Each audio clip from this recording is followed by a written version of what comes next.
this. He's just a Bulma's face. Well, hello everyone, and welcome to Fools and Flagons, a D&D campaign where I struggle for the very last minute to get things fixed. For a campaign that's made up entirely by me, where my players do silly things and I try to make sense of it. So sorry for the slight delay.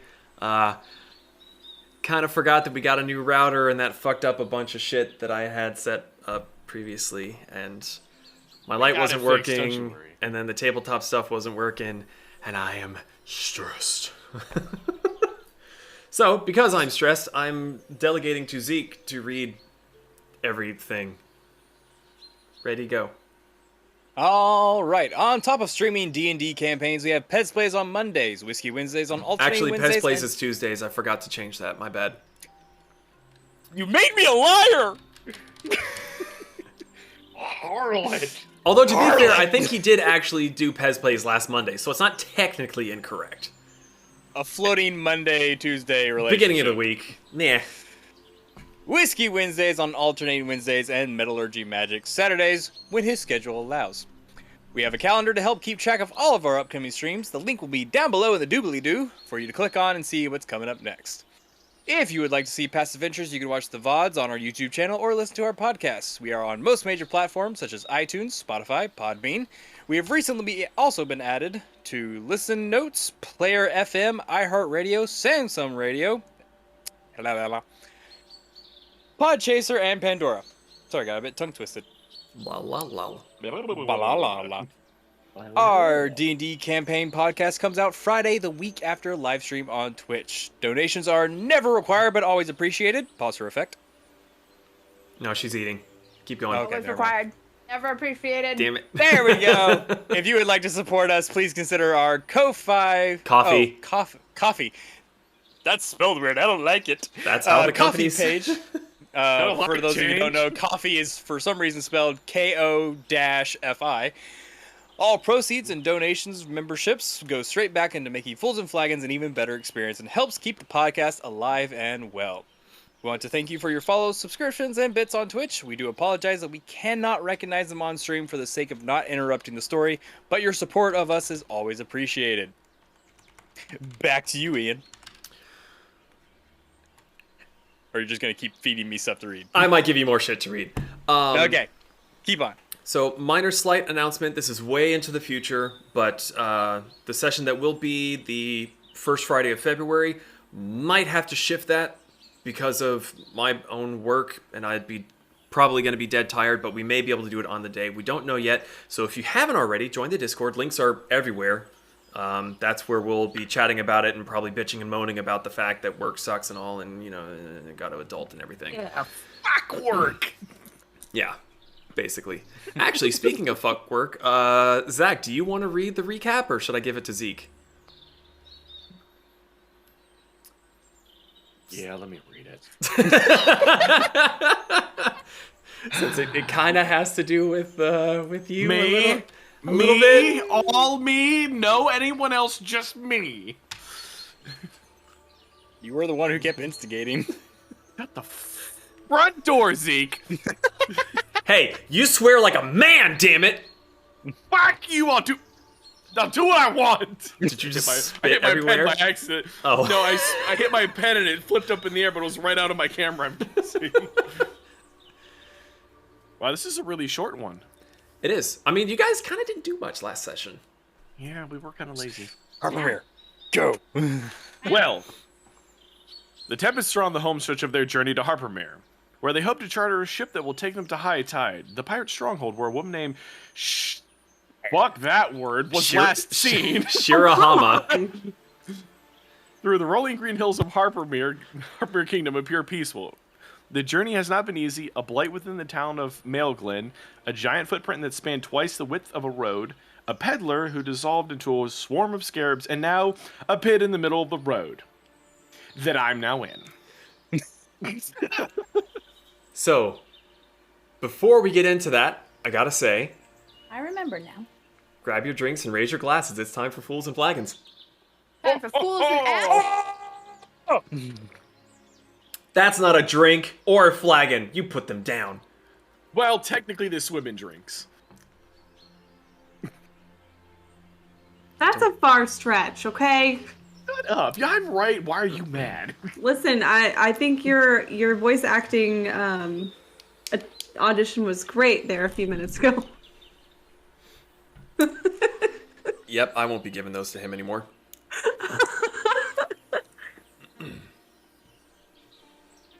I'm gonna come downstairs. So anyway, we now rejoin the Tempests as a large creature has just erupted from the ground and pulled Zahn down into the hole within its maw. I need everybody to roll initiative. Oh, God. No, Okay. I don't want to. You can stay in the wagon. Yeah, that's fine. Just let's undo his thing. I'm You got this, bud. Sacrificial remember. bunny. We don't need him. It's the year of the rabbit. Damn. It'll be respected. Yeah, the year of the rabbit to get its ass ate. I don't want to hear it, Mrs. Foot. Oh. What? You know what you have on you. I'll never let you. Oh, Oh, yeah. I know what he's on Oh, sure. about. I don't forget any. I remember. You remember? Amber. Which we don't use. True. Yes, I'm aware. Haven't had to use it. Zahn, have I had you take damage yet? Did I have you take damage at the end of the session? I took damage. Mm-hmm. Just making sure. I also punched back. Well, not really punched back, but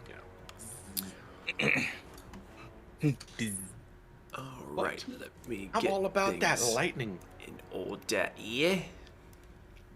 All right, go ahead and post what I got in the fight Do chat. I need to? Do I need What? to? What? Oh, just give me a minute. A minute. I move my little thingy around. Even when I roll well. Dang it. No, I Have don't a- have a little dot. Oh, +7, man. What you want from me? Get a dot. Okay, so You have a dot. It's just as your cursor. That's all that we see. Just black. yeah, that's not supposed to be that way. Uh-oh. Uh-oh. Interesting. As I said, I've been having problems. Give me a minute. That's okay. Theater of the mind. Why is it like that? You should be able to see things. God damn it. Doing it on the night, I guess. I don't fucking know what's happening. I'm so prepared tonight. This is great. I'm having a fantastic time. I know what the problem is. Do you have PowerPoint? Let's There we go. Oh, Things. I will be changing things as we go, cause I'm slow. Look at that skeleton.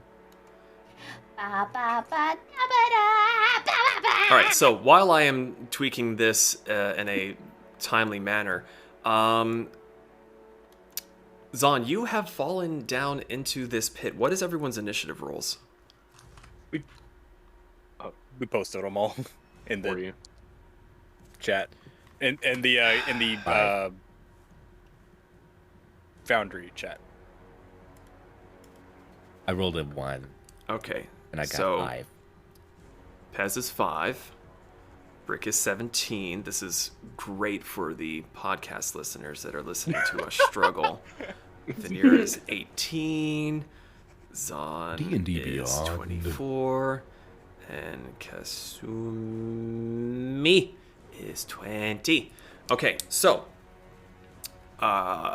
let's see. That would bring This us. thrilling podcast audio is brought to you by Me. By shenanigans. Sticky Banana. You'll never know when By it's the- going to come, but when it does, you'll know. by the Cobalt Consortium. LLC. Which is an actual thing now. Yep. Cobalt Consortium is a real thing. It's kind of cool. Yeah, we should have mentioned that while we were, not setting up for this scenario Yeah, that's I was currently about happening. to. And But then we just rolled into it. well, would you like to give a little hoedown lowdown while I scramble to fix this map that was working previously and now is just, for reasons unknown to me, no longer working? Knackered. The Kobold Consortium proudly brings you the Fools and... Alright. Why'd you go Thank Disney mode? I don't know. But isn't it the other way around? Doesn't Fools and Flagons bring you Kobold Consortium? No. Take two. Fools and Flagons is proudly sponsored by the Kobold Consortium.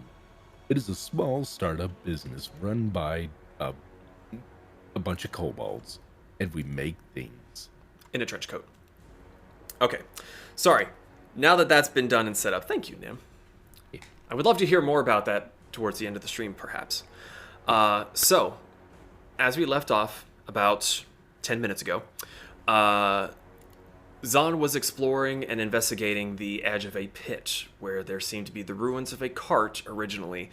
And as those of you that were still on the wagon were watching, the ground began to rumble and shake, and a large creature erupted from the ground from behind him, grabbed Zahn in its maw, and took him down into the pit. Your party member has disappeared for the moment. What are you all doing? I'm Dying. sprinting toward the edge. Well, where was Bye. everybody? Because as far as I'm aware, Vanira and Pez were the think only I ones was- that were in the bench seat. I Nope. think I was at the front door.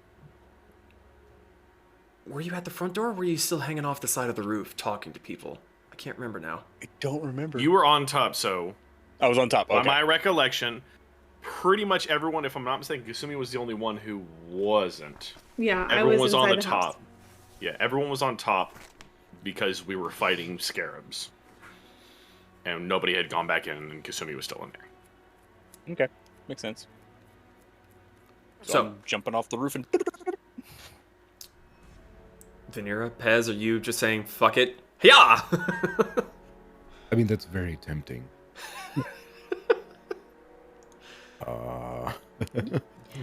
Wanna go for a stroll?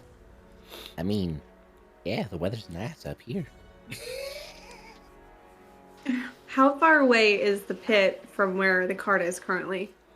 It seems to be anywhere between 60 to 100 feet by a rough Okay. estimation. Okay. Kasumi's gonna go up to the window and see if she sees any of her other friends running out. You see Brick for the moment, as the others seem to be non-committal. So, why was that what you giggled with? I mean, such a like tight a knit minute. group. Okay, So, for the moment, since you all are not quite there yet, I will be putting you down on the map so that we can get the initiative set up through Foundry, but you are not technically there yet. So, gonna have all of you pulp into the thingy.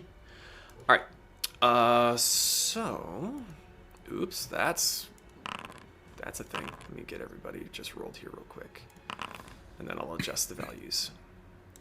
Ooh, I rolled a 20. No, you didn't. I wish I did. Okay, Pez got a whopping 5. So, with that being said, Zahn, you are up first with your roll. As you land in the bottom of the pit, whatever had grabbed you let go, and by the time you were able to get up to your feet again, which would be half of your movement because you weren't prone, it has disappeared. Is there any light in here that I can see? Just the light coming out of the hole in the ceiling where you had been dropped through. I'm going to look down to my feet, see if I can find a rock, and cast light on it. Let's see. So this isn't like, Sumi, Vanira. just so I know what we're looking at, this isn't like a pit. It is like a hole, and then You he's haven't seen somewhere it else. yet. You Okay. saw him on the edge of something. Something else came out of the ground and took him with it. Yeah. That's all that you know. It could be a very shallow divot like the footprint was. You haven't seen it yet. Yeah. Oh, I forgot him. I forgot hamburger. How could I? You monster! There we go. There. You're a monster, Freezy Pop! I fixed it. Okay, so you do go and cast light. There is plenty of rubble around. You're able to see with the light that's down there. Like a hand-sized rock. There's plenty of debris around for you to pick up. You could a rock, a piece of wood, whatever you wanted to grab. So you cast light on the object. That's your cantrip, correct? I don't think that's a cantrip. I think that's a spell. No, that is a cantrip. So I'm gonna cast light for the cantrip, and then that counts as an action. It's not a bonus action. So I guess I'm just gonna stay as alert as possible because I don't really think I can do anything else. Okay. Then that would bring us to Kasumi. With Vanera, you're on deck. You're muted.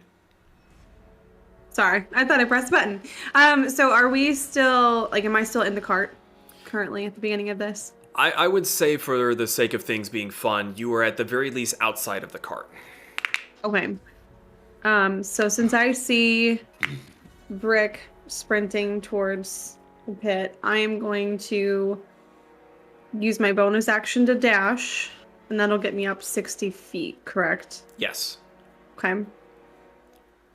So you would pretty much get yourself up to the edge of the hole. Okay. So from the edge, can I see where Zahn is? Make a perception check. Let's see. 15. 15. It takes you a second. He's a lot dirtier than you're used to seeing him, and the pristine white of his fur is a bit browner, and he almost blends in for a second, but you dash up to the hole and you peek down and you saw inside and you see right as he's casting light on the rock that, oh, well, there he is. Okay. I'm gonna use my action to cast dancing lights. Mm-hmm. And I'm gonna kind of spread them out to their perimeter length. So I'm basically gonna try to do like the 6 motes, but a little separated, so it almost creates like a perimeter of light. Can you ping on the map where you want them to be? I think if you click and hold, you can do a little like doo. Okay. Maybe. I was about to say, she should be able to see me too. Here.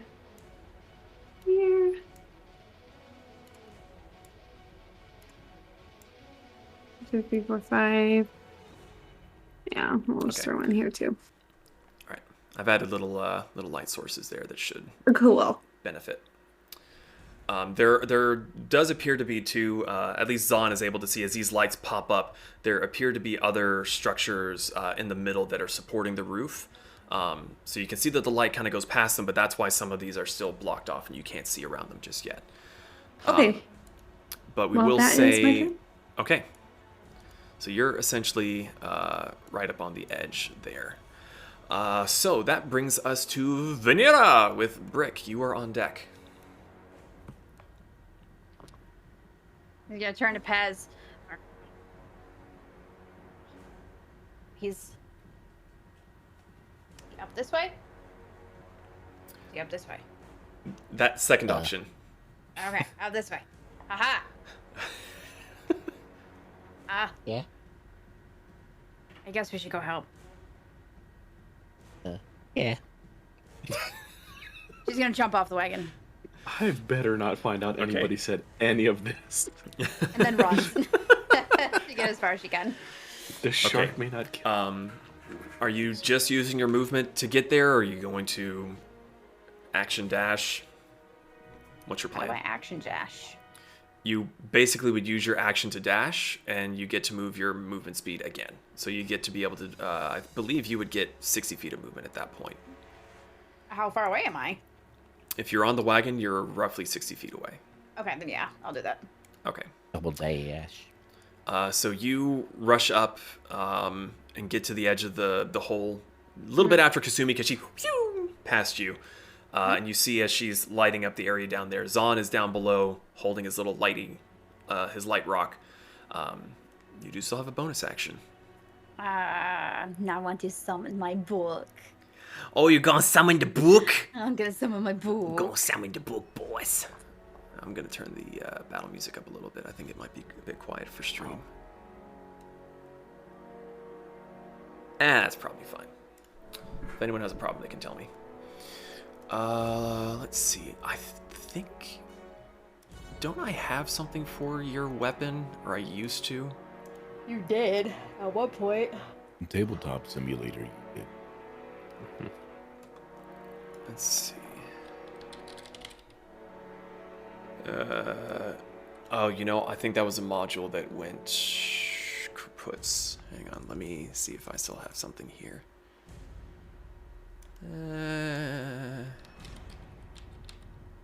Oh, yeah, the search feature on this is great. I love it. I don't know if you're being serious or sarcastic. I'm being highly sarcastic because I'm just so prepared today. It's ridiculous. The Cobalt Consortium will also make laser-cut and engraved trinkets. Oh, keep going. We will also specialize in 3D printing things, and other things. Okay, I can't find what I need, so Can you duplicate a hamburger? yeah, that's pretty much what I was gonna do. So where would you like your book to be placed? Down in the hole? Yep, that was Blah. Okay, so the other hamburger is gonna be for you. I'm all over the place today. I'm kind of mad at myself. Don't be mad. It's fine. Anyway. I was just standing there. Yeah, learning. Okay, so you've summoned your book down there. That's gonna do it for your turn. That brings us to Brick. Pez, you're on deck. All right. Do I have the same distance to cover as everyone else? I'm guessing. Yeah. Okay, so action dash, cover the 60 feet. If I can, I'm gonna go ahead and jump in the hole. Yeah, I'll allow it. With your movement, you kind of take that last little bit to leap, and your momentum would drag you forward. If you are jumping into the hole, I will need you to make a dexterity save, please. Because as you leap over the edge, you're like, oh, fuck, there's a lot of debris down there. This is a dexterity save? Save. 11. You do make it down there. I will say you don't go prone, but you do take 5 points of bludgeoning damage as you land amidst the splintered wooden remains of the cart. Wait, I'm resistant to bludgeoning damage, so I only take half. Ha! That's fine. Fine, you're prone now, you sarcastic asshole! Oh no, that was not a aha to you. That was like, I have the armor now. Yay! Oh, okay, I'll allow it. All right. So you would still have your bonus action. Sorry, it qualifies for this situation.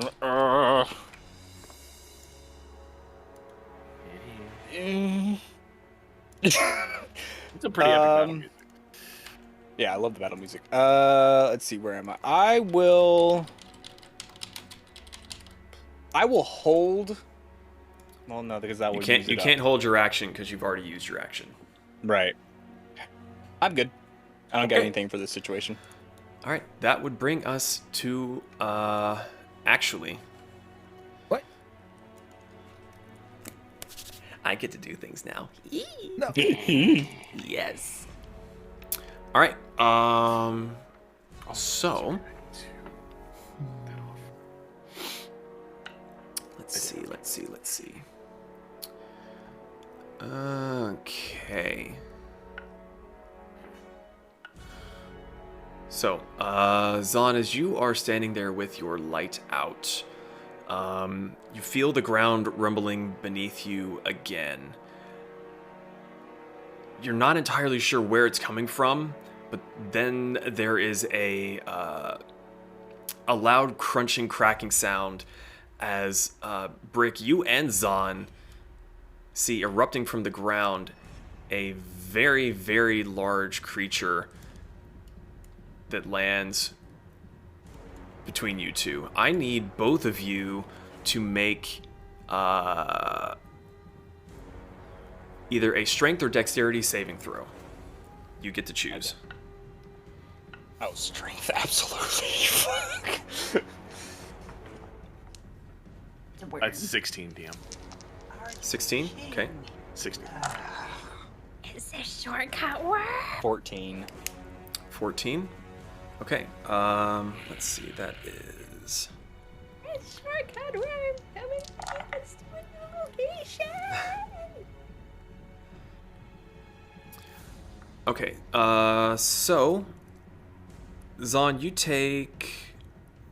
succeeded, so you take half. You take 6 piercing and 7 slashing damage as a creature leaps out of the ground and slams into you, biting and gnawing. Brick, you take 12 piercing and 15 slashing. Yikes. And you are also knocked prone. Okay.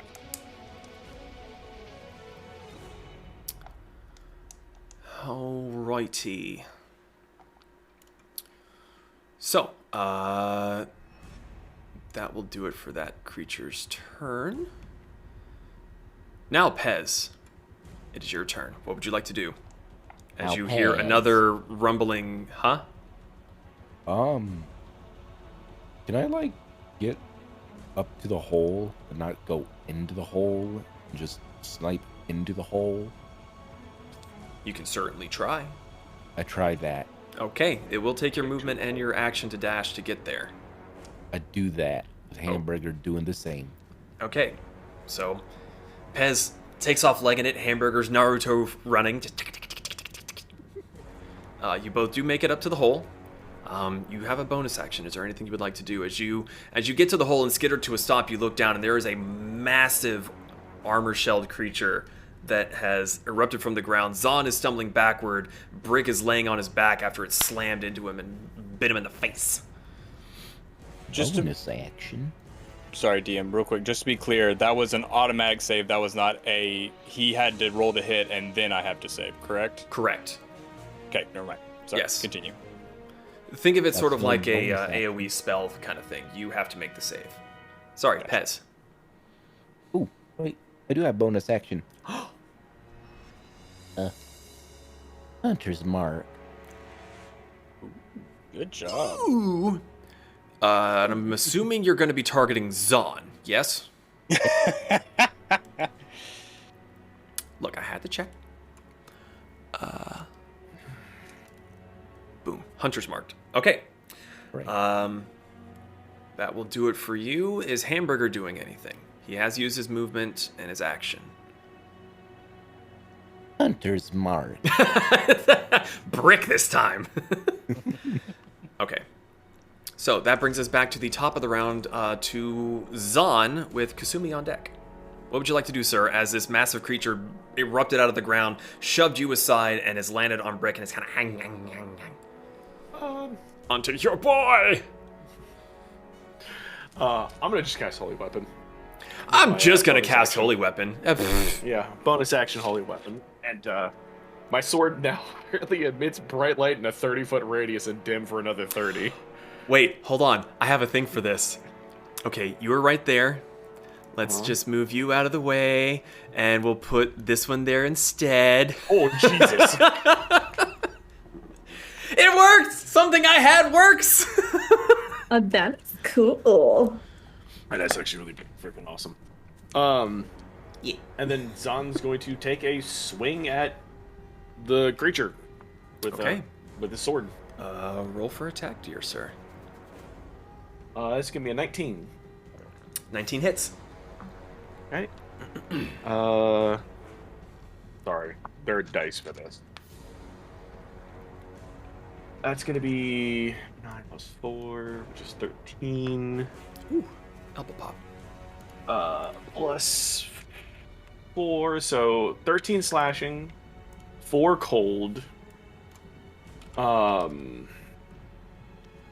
Is it 2d8? So that's 17 damage so far. That's going to be 5 plus 4, so 9 radiant. Not bad, not bad. And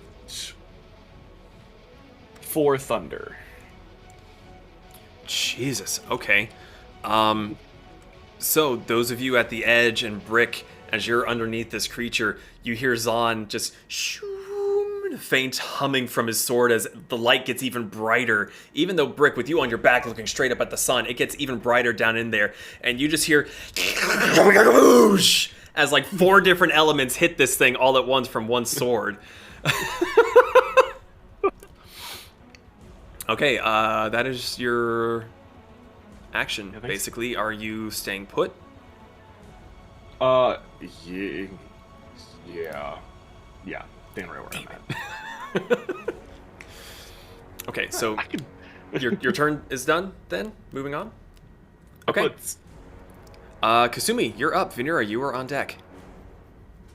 Okay, so seeing the giant worm-like creature, Kasumi is going to activate her dress of armor with her bonus action to give her a little bit of bonus AC.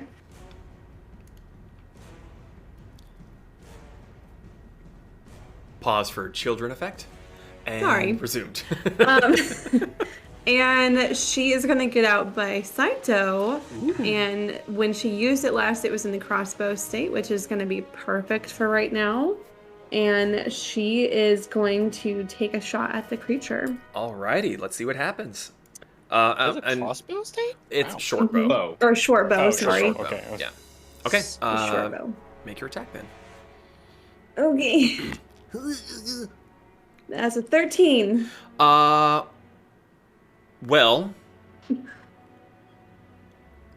you would have advantage on this because of Zahn's positioning. He is technically flanking it. Would it be flanking? He is on the opposite side of it from you, so yes. I'll give you that. That's a little better. 16. 16 unfortunately does not hit. Okay. The arrow, as it's loosed from the bow, does shoot off and hit the creature, but it isn't able to penetrate the tough outer hide of it, and it just kind of ricochets off. And Zahn, you're still in the mid-swing. You see this green projectile just past you. So, unfortunately, That's okay. that does not hit. I rolled really low. So, yeah, that's my turn. Okay. Then that does bring us to Vanira. Brick, you were on deck. Can I see Wormy Worm where I am?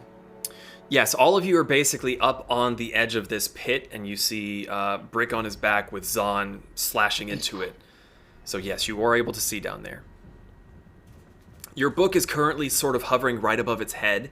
Since it's kind of incorporeal, it just sort of is in there. Because it was spiritual weapon that you cast, right?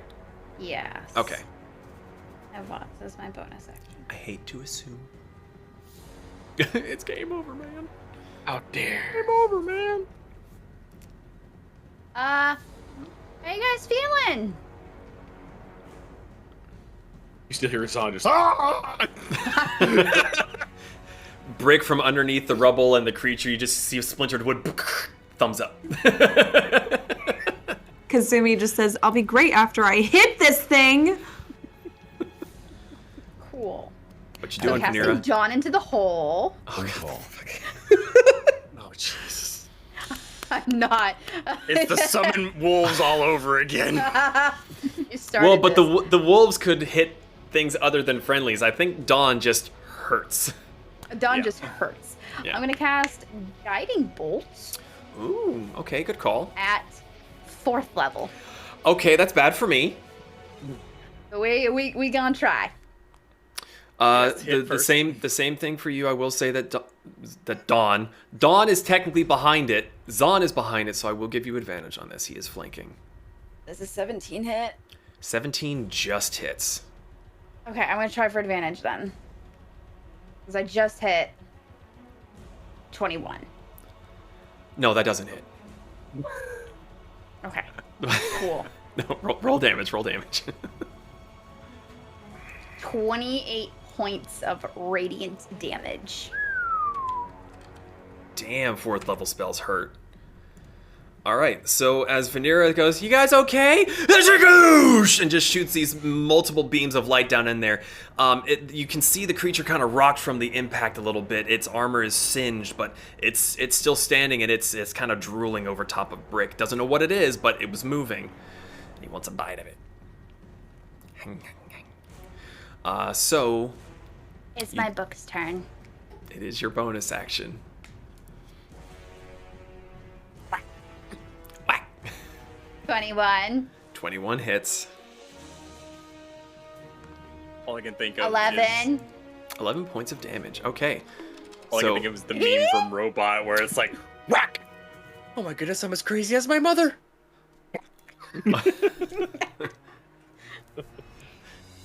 The power of Nepheli compels you. Whack. I see red. Is that supposed to be there? It's bleeding. It means it is injured. It's Oh. hard. I can't remember if injured means halfway or not, but okay. For him to know and for you never to find out. You guys basically jumped down in the hole, started kicking it, and everyone else throwing rocks at it from up above. I mean, you're thumping the one thing that's there. All right, so I'm assuming you're not going to move from where you are. Okay, that does bring us to Brick. Pez, you are on deck. Brick, you are prone. Yep, he's gonna kip up onto his feet, shield and axe in hand, and he's facing its face, right? Oh, you are Sort of. right there. Do I see like eyes? You do not.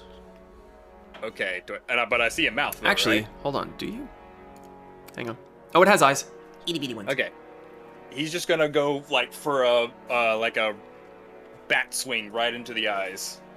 Are you specifically targeting the eyes, or is that just flavor? Into the face. He's in flavor. I'm just giving flavor. For you, so you guys are aware, if you are targeting something super specifically, it will increase the DC. Yeah. Oh, maybe I should have targeted the eyes.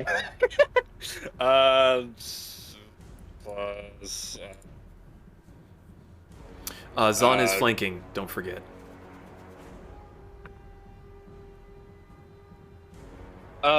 One better. So that's 20 something. It hits. It's okay. It's late on a Friday. Math is hard. And so he'll swing across the eyes, and I'll go ahead and roll a second attack, and then he'll come up for like an upper hand swing into its jaw. Okay. Natural one. Natural one. 22. Natural. Fuck. Yes, Yeah. it is. I wish. I wish. I wish it was a natural one. Story, man. It makes things I thought you- interesting. Oh, yeah. So I thought it was a little weird is that he was going agreeing to with that, too. be, 12 plus 14, then 19 points of slashing damage, all in told. Okay. He is then going to snap his fingers and Misty Step to 5, 10, 15, 20, right there. One quick second. Let me check something. What level are you casting Misty Step? It's a second level spell. I'm gonna say his Arcanist Gauntlets light up, and we'll see if I can. I just get it into the gauntlet, so I don't have to use a spell slot. I use up 2 charges of the gauntlet. Okay. You channel the spell into your gauntlet. Oh shit! Snap your fingers, and you're still there. I've got to get that fixed. Okay. You all see a little bit of a spark come from his fingers, and the magic that you're used to seeing happen when he's like, shit. Work, damn you! So does that use up the spell slot, or does that still use the charge in the gauntlet? That would use the charge on the gauntlet, Okay. but the spell does not work. Okay, in that case, he's gonna be really angry, and he's like, well, I know one magic that should work, and he's gonna action surge and pull his hand over his face, and you all see the helmet light up, and he turns into a Triceratops. Ew. Okay. You didn't think I about that, just did you? want to point out how we gonna get out of the hole. I was just about to ask that. All right. Tile dysfunction. Oh no. So, Brick, Jesus.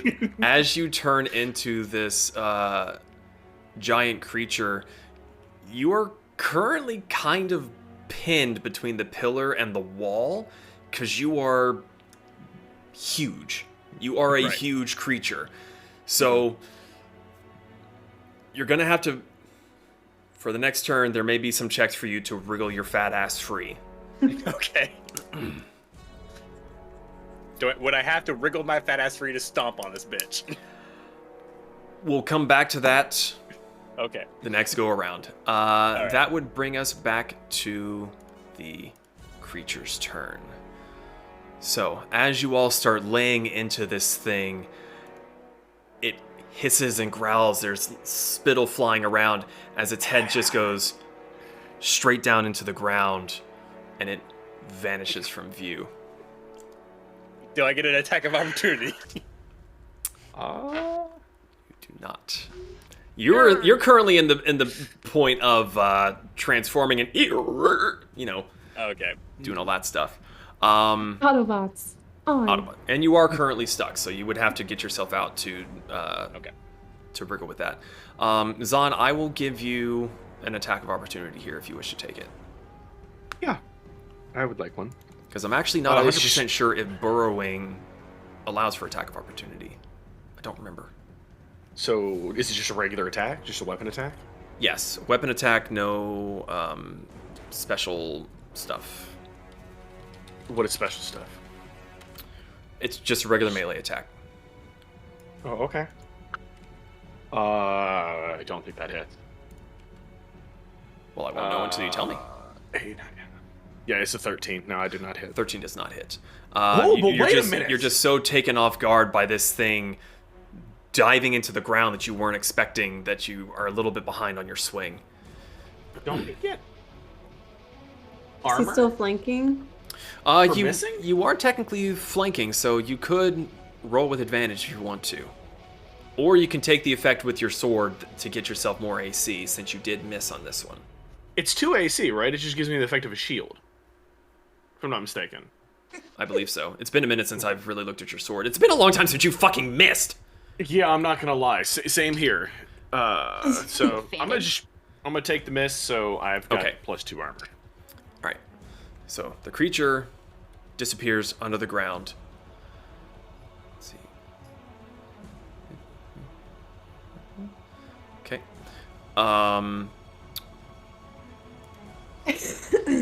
As Brick is in the middle of transforming, I need Vanera, Pez, and Hamburger to make either strength or dexterity saving throws. Um,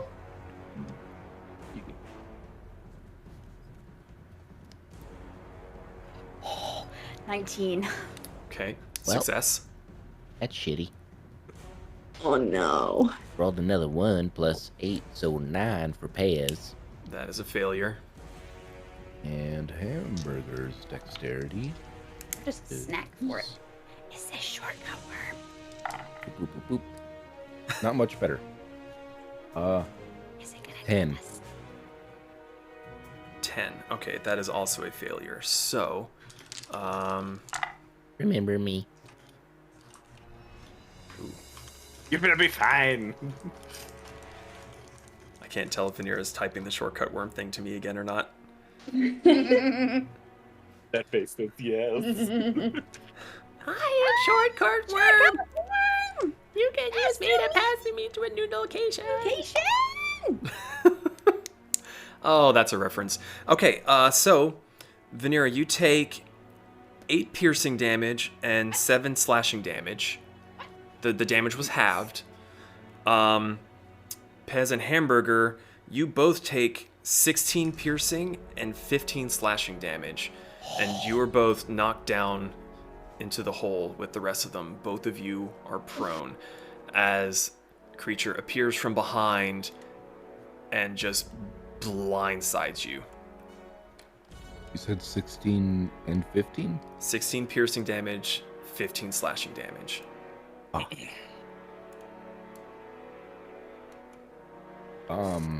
Is Hamburger okay? Barely. Oh. Okay. That does it for the creature's turn. That brings us to Pez and Hamburger. You are both prone.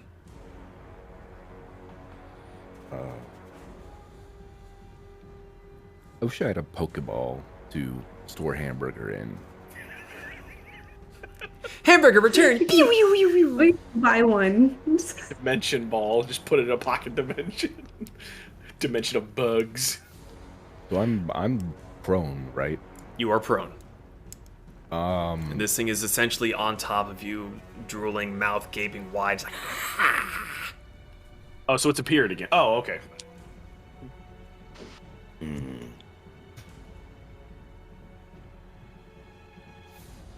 All right. what you doing, buddy? Boop, boop, boop. Ez is going to go into freak out Pez would mode. like to rage. Yeah, Ez would like to rage and change his pants. Once per long. Bring me my brown Oh. pants. I'm going to. Can't do that because I'm just gonna shoot it in its mouth with my shotgun, I guess. Okay. Roll With the pack attack. tactics. With, well, the Hamburger's prone. Can you get pack tactics if it's still prone? I think it's just engaged. Does that still count as engaged? Let me take a quick peek here. See what. Cheers.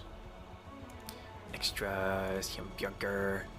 The Velociraptor has advantage on attack rolls against a creature. So that doesn't Don't I necessarily mean also? that you get pack tactics. Do you 'Cause I- have... Yeah, kobolds have pack tactics. Do they? Hold on. Mm-hmm. Where is it? Oh, shit! Features and traits. Yeah, no, I'll give you that. They're not incapacitated. He is still alive, so yes, sorry. And he will be alive.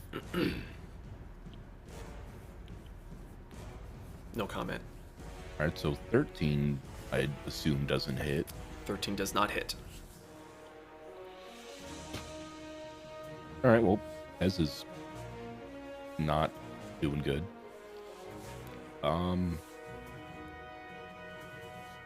Bonus action. I can't do that either. Ez is SOL.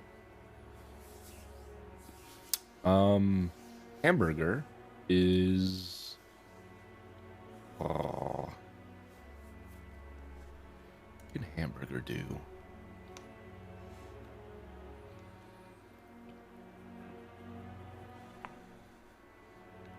I mean, hell, he's gonna see Ez on the ground, use his movement to get up and freaking go for the eyes.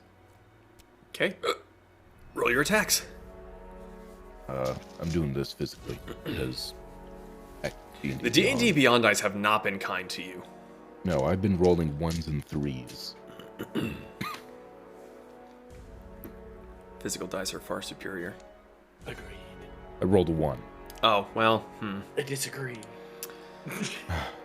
Well, that was... you do first- have pack tactics, technically, so... I rolled a 2. Oh my god. 13 plus 4 is not gonna hit. No, that's 17. That just hits. Oh, thank God. So he does 1d4 plus 2 damage. Look at that. It's 1. Jesus. Or Hamburger. So 3 damage. That's We'll all. just blame it on the fact that you fell in a hole. That is Next all round I will can be do. better. You need to 3D print yourself a dice jail. That's what needs to happen. Okay. That brings us back to the top of the round with Zahn. Kasumi, you're on deck. As Zahn, you see the creature burrow underground, and a few moments later, you see creature and Pez and Hamburger come crashing down to the ground right beside you. Is this the same creature? Make a perception check. Blood? Okay. What is my perception? Really high. 16. It's not nearly as bloody as the one that just disappeared. All right. Okay. We are going to... Zahn's going to... Oh, no. Hamburger's occupying that space, isn't he? Yes.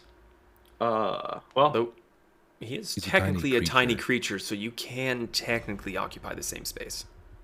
He's going to sprint up and punch it in the side of the head with Storm Strike. Okay. Roll the attack. Do I have to declare this first or not? Hold on a second. Oh, that's... I'm gonna channel divinity it. Okay. I can't remember if I have to say it before or not, so I'm just gonna do it before. I don't remember either, so we're going to go with that. So 9 plus 9 to be 18. 18 hits. And it's going to deal, it's level 4. So it's going to deal 60 lightning damage. Okay. Also, for future reference, when you're calling a spell, you need to tell me what level it is, or I'm going to assume that you're casting it at the lowest level. That's what I said, level 4. Yeah, because if you say that you're casting at level 4 and it fails, then you still lose the 4th level slot, versus you not telling me, like, oh yeah, it was totally 2nd level. But, That's why I was asking how much health it had, so yeah. yes, my apologies, I'll mention it first. So that was 60 damage? 6-0, yes. Okay. So, Pez, as you're racking off your shotgun shells, and the pellets are... You had the pellets loaded, not the slug, and those are just ricocheting off of its hide. Zahn comes and just... and punches it straight in the side of the head with a thunderous explosion.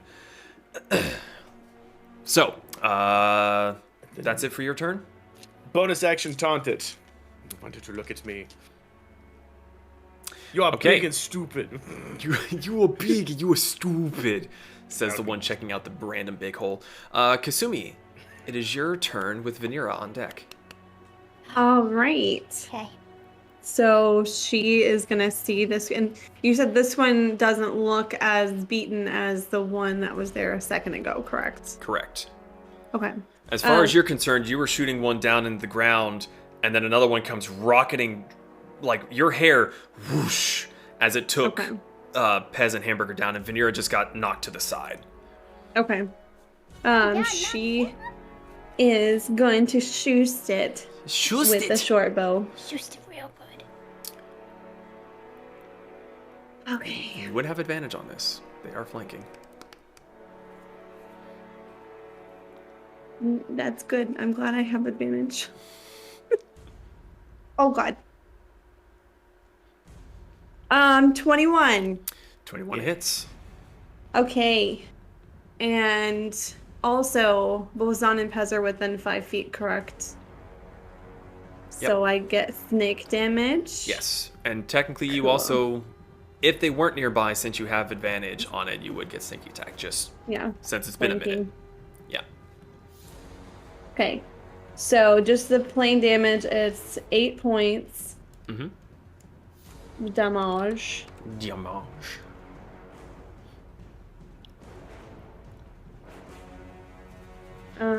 Which actually, does that include...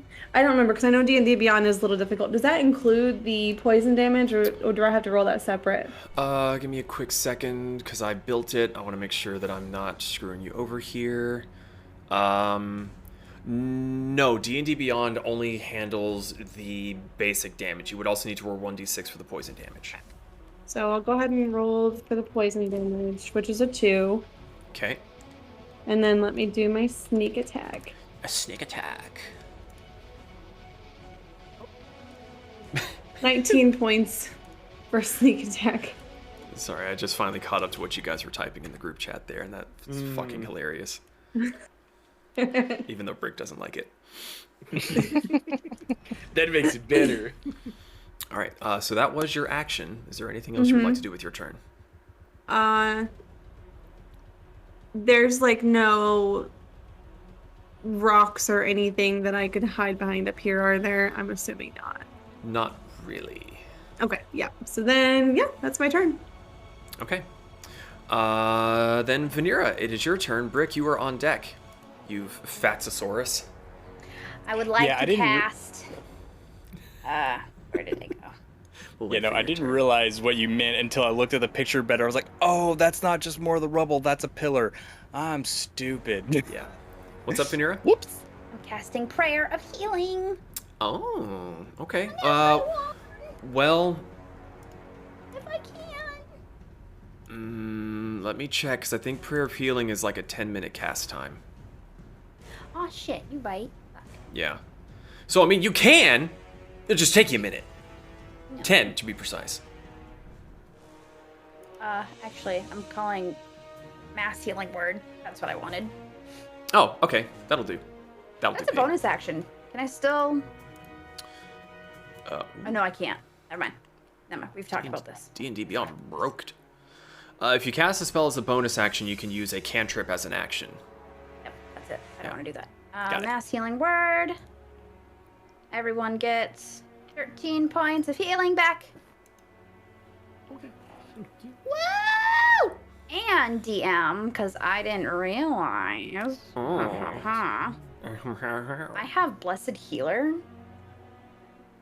So I regain HP equal to +2 plus my spells level when I heal other people. How Yeah. does that work? So you cast, Oh, I'm sorry. That was that 4th level too. Sorry. right, so you cast a Mass Healing Word, so that's 4th level. So when you cast a spell at 1st level or higher that restores HP to a creature other than you regain HP equal to 2 plus the spell's level. So 2 plus 4 is 6. So you give yourself 6 healing back. Wait. Yes. Wait. Yes. Yes. Yes. He just forgot Wait a minute. finger. No, I did forget a finger. I'm looking at myself like, that's only 5. Ah, there it is. There you are. Yeah. So you get 6 healing back versus everyone else, which technically you can target yourself for Mass Healing Word too, can't you? Mass Healing Word, yes. But it's when I cast a spell to a creature other than you. Oh, okay. So can I still take effect from Mass Healing Word and still heal myself, technically?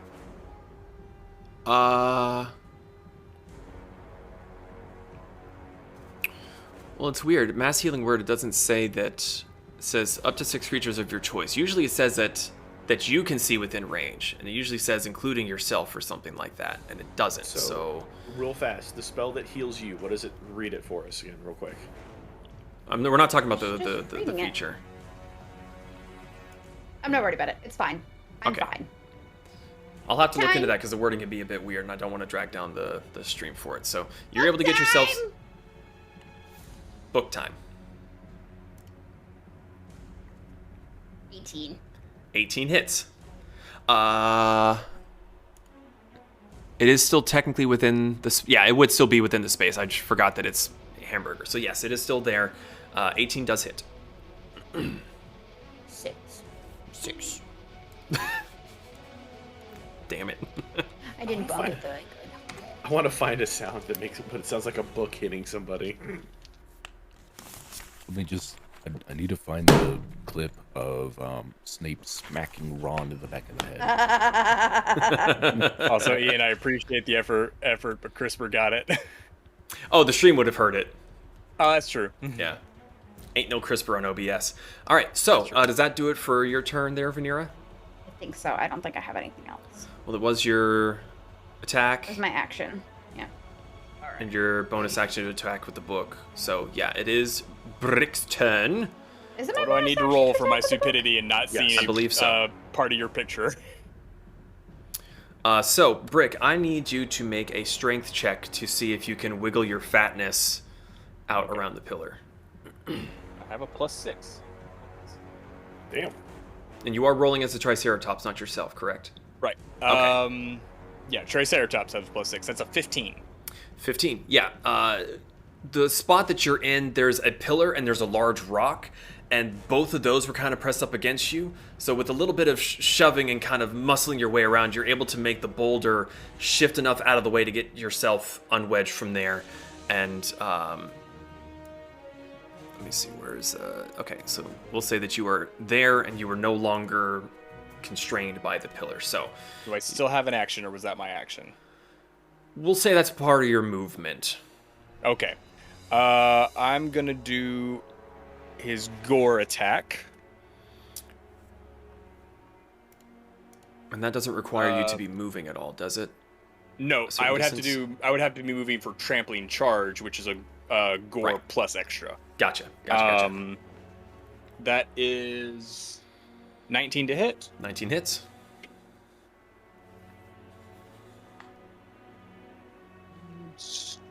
Come on, big money away. Well, This is pretty good. Let's see. Sending you guys the cutest fucking shit. 25 points of piercing damage. Damn. Okay, so Brick the Triceratops wriggles himself free and just stabs his horn into the flanks of this creature. It's not looking great. That's all I got. Okay. It is now Zaya's turn. Bring it on! Zon, you hear another bit of rumbling from behind you as the other creature appears from the ground right behind and makes a bite attack at you. And that is a natural 20. Eesh. And damn. Silvery Actually, barbs.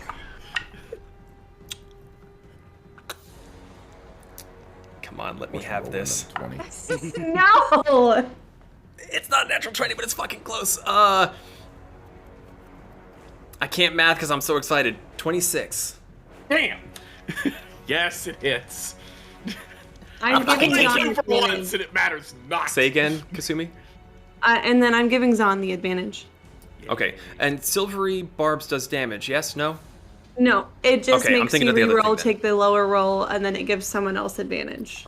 Gotcha. Okay. I need... Oh my, I don't have enough. That's fucking adorable. I'm saving this. Oh, here we go.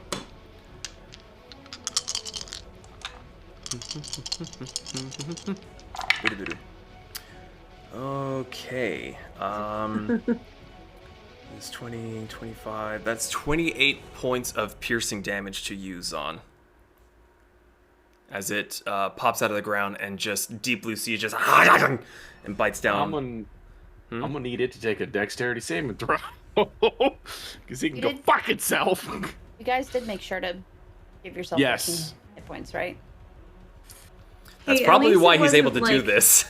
At least it wasn't 56 points of damage, so you're welcome. Yeah, no, It no, would have no, been way worse than that. It would have been. You said dexterity, Zon? Yes? Yes, sir. That is a 15. He fails, Okay. and he will take 9 points of lightning damage. 999. You said, yeah, 9. Okay. Cool. All right. That is that one. And the other one will also make a bite attack at you. Which the other one is flanking, so I should have given the other one advantage. But, oh well, too late. That was a 2 and a 4. So I'm gonna guess that a 12 doesn't hit you. No, yay, it doesn't. I live. Damn it, right when Kirsten has fucking no reaction, let's fucking cute the motherfucker. And that's why I use them when they're most important. And I thank you. Listen, I would have been the asshole if I didn't use it, okay? I agree with that statement. I would like her much more if I didn't die. That does bring us to Pez and Hamburger. Zon, you're back on deck. what you doing there, Buckaroo? Well, I'm a shooting. Which one are you shooting? The one that's still right here, right on me. This guy. Well, to try to be as fair as possible, the other one has your hunter's mark. Fine. I mean, you can completely ignore that free extra bit of damage if you want, but Which one's looking more hurt? the one on the left seems quite a bit bloodier, considering that half its ass is off the ground stuck to Brick's horn. But they're both looking pretty rough.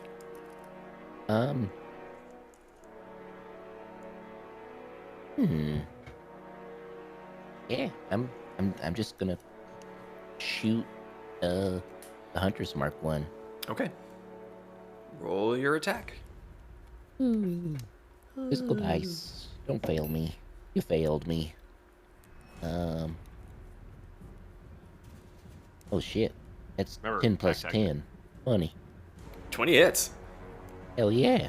Look at that. A plus 10. God damn, dude. Uh, That's awesome. 15 plus the hunter's mark, boop, boop, boop, boop, boop, which is an additional, what is it, 1d6? What's your ranger yes. level? Is it still just 26. 1d6? Plus 1. So 11 damage. Wait, hold on. 16 damage. Sorry, brain. Hold on, let me see real quick here. Oh, because you cast Hunter's Mark at first level. Okay, I see. Mhm. So it's just one extra bit of damage. So 16 total. Unfortunate. All right. That does it for Pez. Is Hamburger doing anything? Hamburger is coughing up blood. And he's going to make them cough up blood. So he's going for the He jugular. can try. With pack tactics. Does that pack tactics? I'm just gonna roll both of them at the same time. Jingle jangle. Jingle jangle, like a stangle. 17 plus 4, 21. 21 hits. Hell yeah. That is 1d6 plus 2. I got downward dog. That misses, I guess. Oh, I accidentally. Oh, used- God, don't. Okay. Oh, Blur that. don't do it, you heathen. Listen, it was silhouettes, okay? It is okay for Twitch. 3 damage. How much damage? 3. 3. Was it attacking the Hunter's Marked one or the other one? The hunter's mark 1. Okay. And for his bite attack, Podcast listeners will never know what just happened. 15 plus 4 is 19. 19 hits. 1d4. It's this one. That is a 2 plus 2, 4. Ooh, all right. Jumps onto the face. He's able to find purchase, and he's kind of peeling off little chunks of the armor, but it's a bit difficult to get down into the really good fleshy bits to any real significant extent. But he's chipping away at it. That brings us back to the top of the round again. It is Zahn with Kasumi on deck. And I have advantage for my attack because of Yeah. Kasumi? Yes. Okay. So Zon's just gonna make a melee attack on the dude in front of the Triceratops. Okay. If I don't need it, 20 A natural 20, I'm assuming. on the first one. Of course. Disadvantage doesn't matter. Of course. So that's double the weapon damage, right? Yeah, the way that we've been doing it is it's max damage plus what you roll. Oh, okay. 5 plus 1, so that's 12 plus 4. So 16, 17, 18, 19, 20. So 21 cold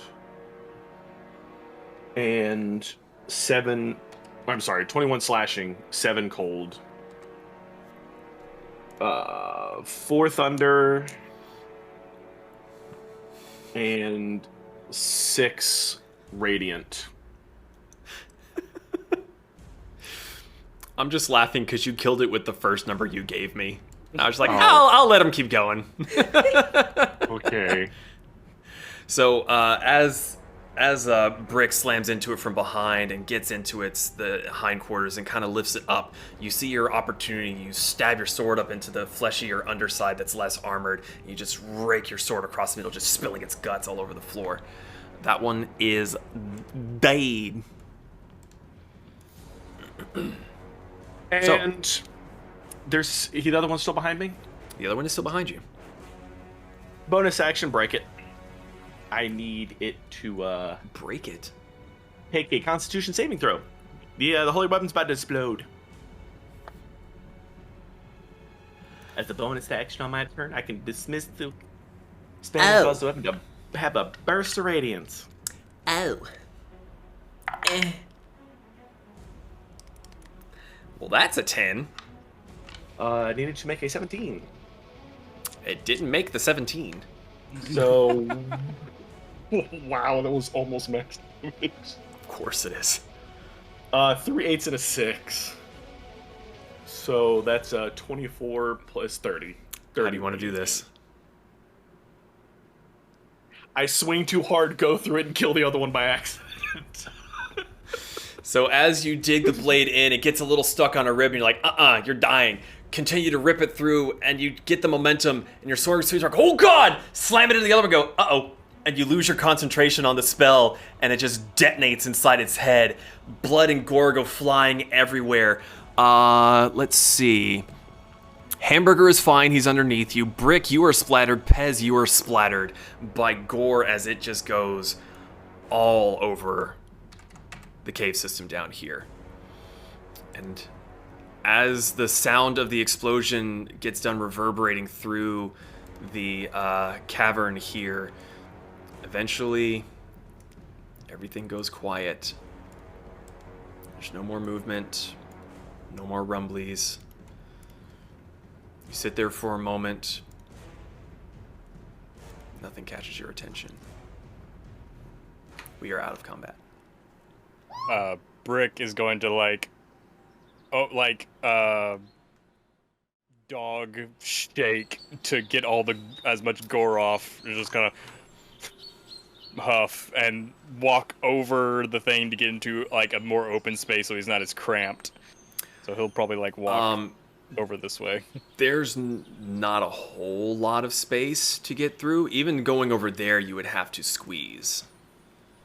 You can do it. He's just looking for a more open area. Just. All right. Well, yeah, if he sees this over here, is this over here more open? A little bit. He'll continue on over there.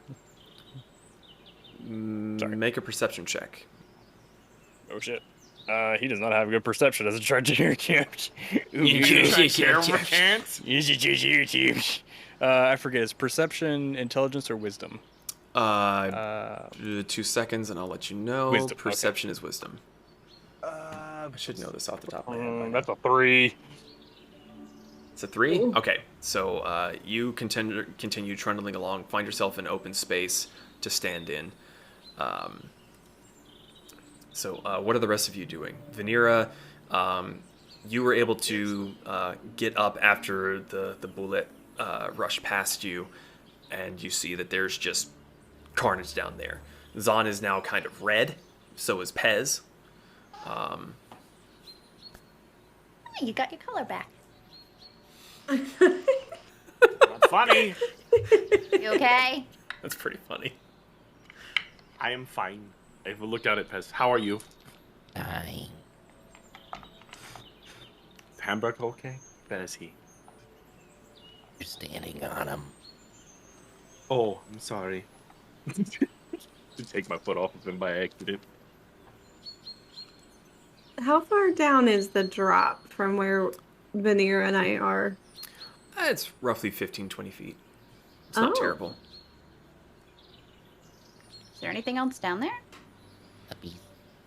Puppies. I bet you guys could climb on Brick's back, like a bridge. He could, but hey Pez. Possibly. There's a destroyed cart over there. I was gonna say, Veneer, Would were you you like asking me or were you asking them if there was anything else down there? Asking them. Okay. I think me and Pez are going to check out this cart. Oh. Okay. Can Then take a shower. you take care of Hamburger, please? Let me cast mass healing word on everyone again. At 3rd level. Alrighty. God damn it. Everyone gets 10 points. Does Better not than take anything. nothing. I'm gonna go check on the cart. Just to make sure. It's Which okay. cart? Your cart? The cart down there. Our cart. Okay. Be careful Just if you do not shout. Yeah, just shout if anything else crazy happens, Zon. You too. We don't know if there are any more of them. Okay. She just makes her way back. Okay. Come on, Pez, let's go see what that cart holds. As you head back to the cart, everything seems to be fine. Cassie seems a little skittish, but seems far calmer than when you first approached the hole and she started kind of freaking out. Whatever had been disturbing her seems to have subsided, but she's still very kind of wary, looking around. Share. Nope.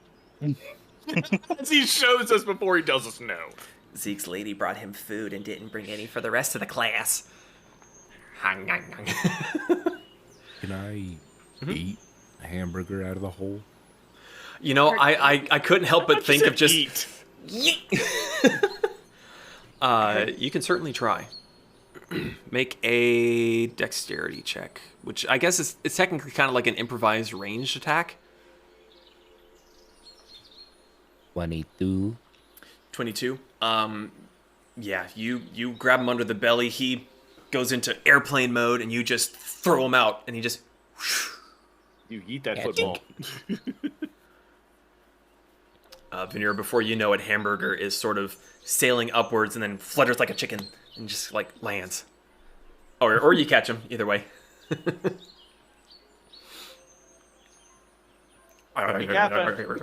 He is juicy. He's I'm not going to... he's not as splattered by gore because he was underneath Zahn when the thing detonated. So weirdly, apart from his own injuries, he's actually kind of clean.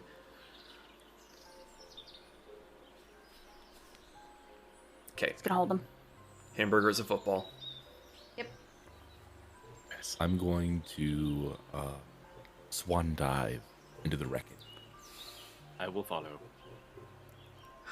gracefully without Hey. taking damage. Oh, Make a dexterity save. 16.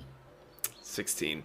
Somehow, miraculously, you dive into the rubble and you miss all the splintery, pointy bits. just kind of flabbergasted that he didn't die or get impaled. Look, I don't know what to tell you. Oh, God. So, Zahn Bitch. and Pez, you are investigating the rubble, correct? Yeah. Brick, what are you doing? I would say since Brick's anger got the best of him and he didn't remember to change, to put a thought in his head to change back, he's probably just looking around, seeing what is to be seen, just moseying along inside the cavern, probably as far as back as it goes. Pretty dark in there. Let's see. Do Triceratops have dark vision? Yeah. No, they don't. In that case, if he can't see anything, he's probably just gonna turn around and like, kind of lay down and just watch them pick through the rubble. Not a thought in his brain. Okay. So, He has an intelligence of 2. What do you want from me? Sounds about right. Zahn and Pez, make investigation checks. Oh, I just looked at Hamburger's intelligence. He's dumb. It's 4 17. minus 3. Oh, I thought this was what you rolled. I was like, No. what? 26 for my investigation. I got a 18 plus 1, so 19. Okay. Zon, That's since better. you're kind of on the outside and you're picking through, the first thing you see are 2 fresh sets of bones. Half of one skeleton is buried underneath the rubble, but it has been picked clean. The other was once assembled in a humanoid sort of shape, is no longer so. Most everything else you see is ruined crates and barrels, and most things that were inside are destroyed. Would I have recognized those? Would you have recognized those bones? No, the cart as the one that kind of... Just lick 'em. The one that ran away in front of us. Make an intelligence check. Oh, no.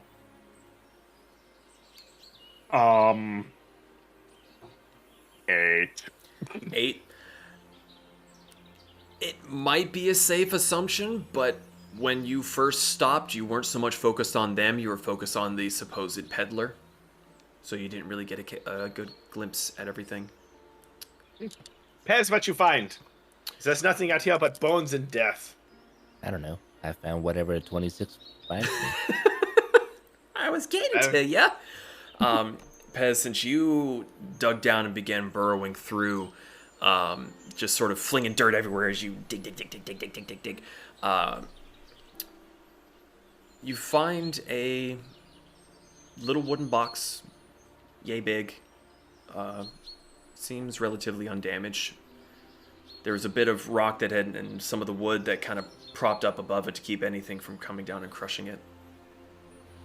And it looks like a little chest with a lock on it. So, Zon, as you're asking this, you see a little as hands come out of the hole he had been digging with the box. A little chest, if you will. You have found the box. That is awesome. I hope that this is good. It has something in it that's good. If it's cursed, you're sleeping with it. I would not be surprised.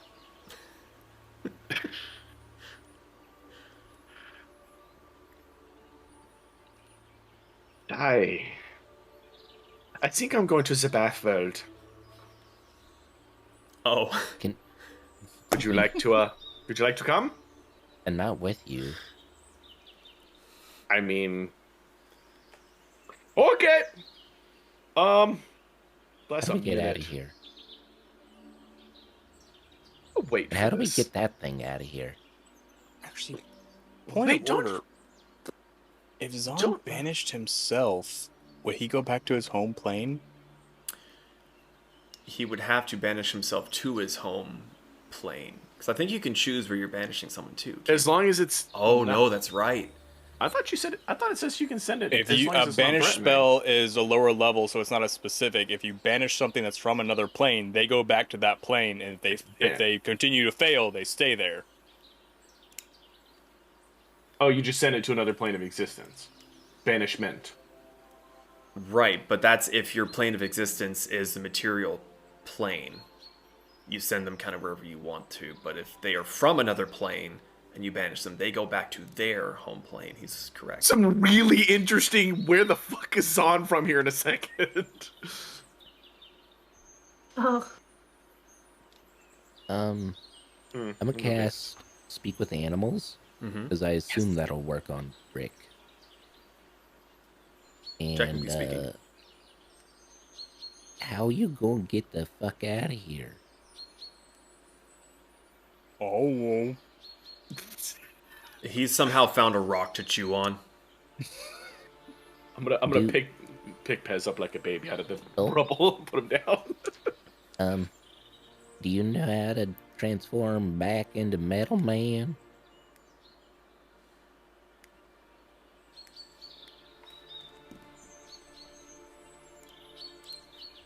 I think so.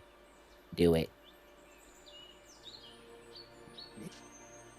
Please. Like a couple minutes go by, it's like just you never really seen a look of concentration on a Triceratops face before until now, and then it's just like took him a minute to remember. Okay. So Brick is returned back to himself. The helmet, the faceplate, shook back up onto his forehead. Right. Gotta come back. Forgot about that part. What pot?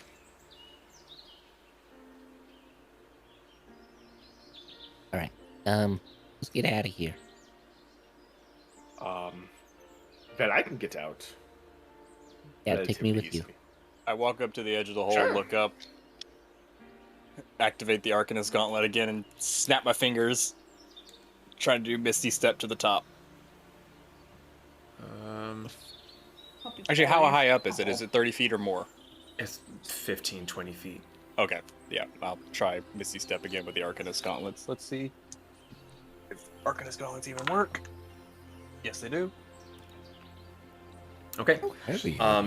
This time as you get to the edge of the hole and you go, please, you snap your fingers, you appear up at the rim. All right, Pez. Our turn. Fair warning. I weigh about the same as a very dense dog.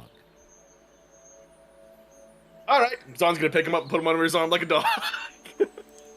And I will rabbit hop out.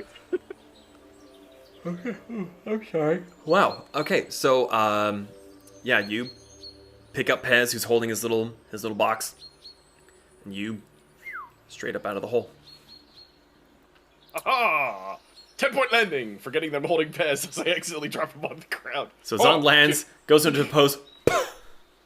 Sorry, Pez. I'm gonna help him. My frills are just like over my face. Oh, that's right. Yeah, his chin's like on the chest. His head's all back, and he's just been covered by his frills. We really need to get that fixed. She lets go of Hamburger. Hamburger runs up and starts nuzzling up against Pez and starts sniffing at the box. Kasumi. She's No, already back in the yes. wagon. Oh, Yeah, Oh, you say Kasumi and you look around, nowhere to be seen. So you got a box. And I have this jug. You wonder what have they the do. bag. The bag that had the... Oh, the bag. Sorry, it's the bag. But let's go inside and see if we can find some. We want me to identify the box in case. how long is that? He's going still on? chewing on the rock Mimic. that he found.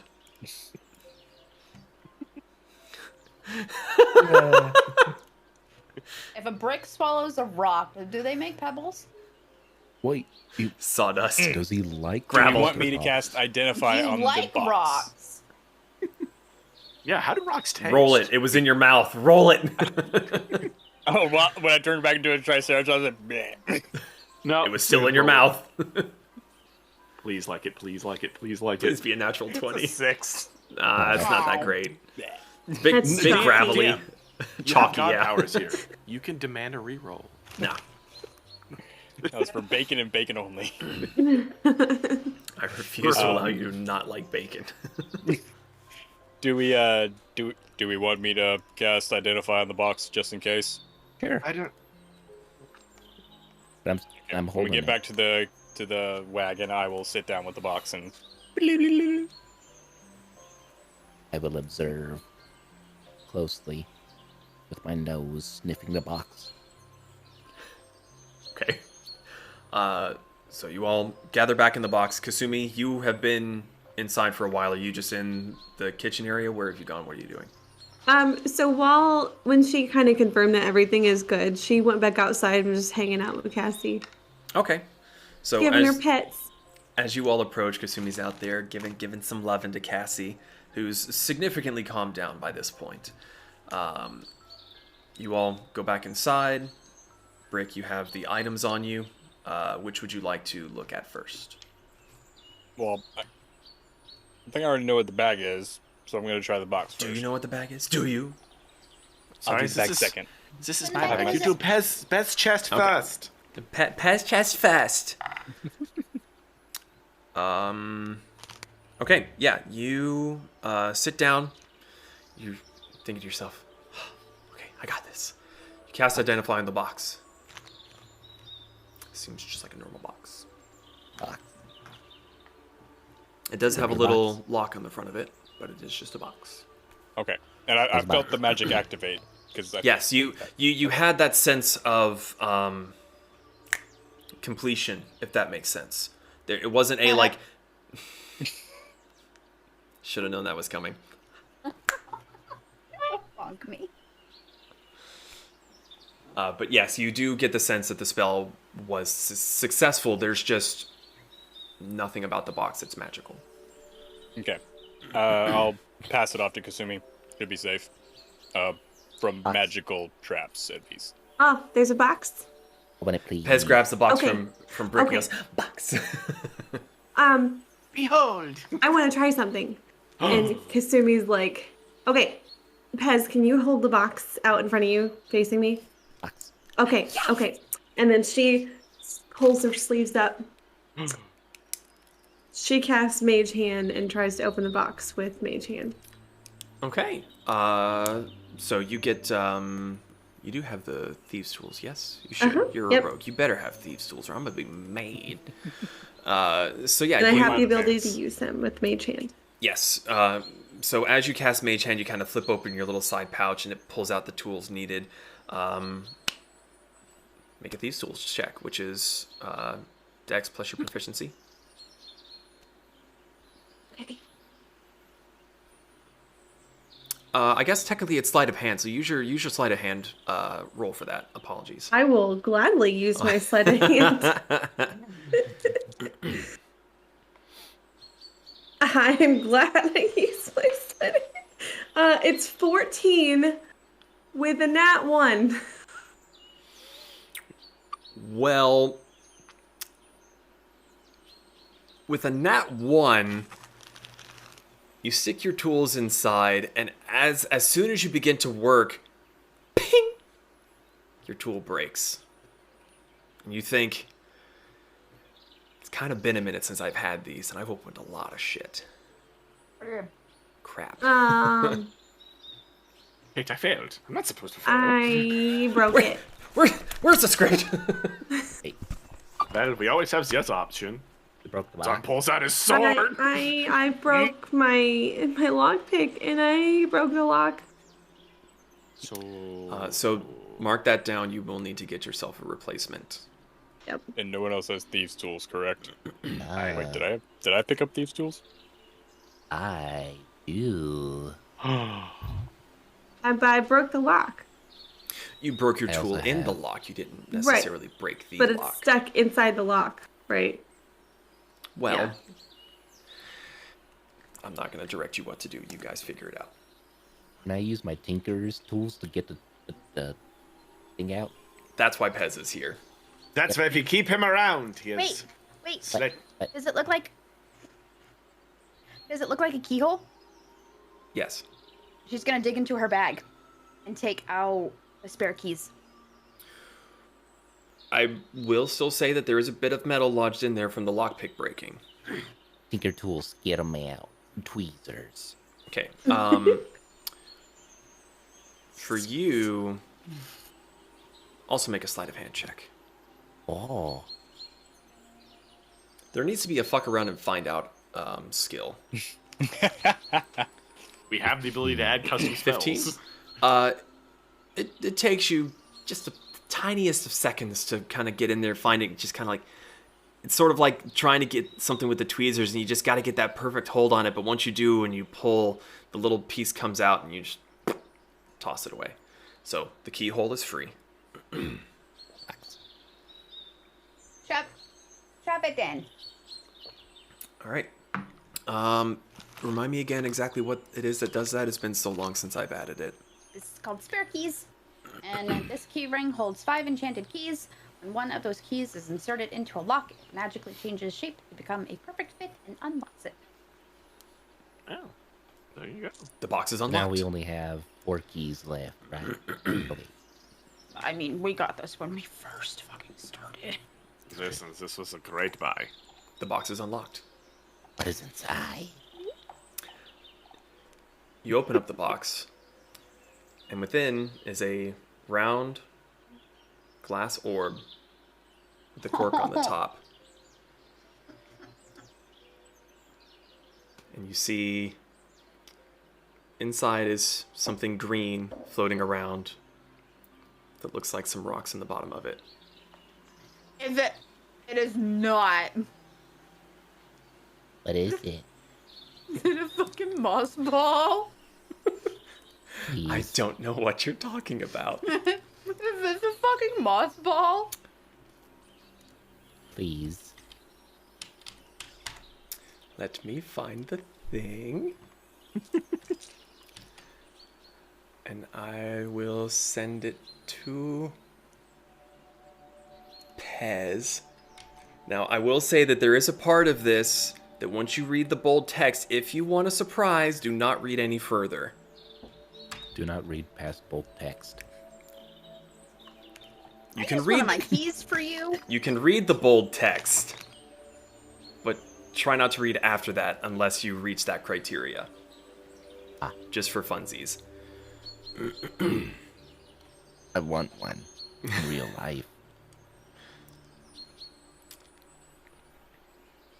You fought 2 fucking worms for you to get a goddamn jar with a moss ball in it. Oh, there's more than just a moss ball. Is it a nuke? What is it? The nuke. That's what it is.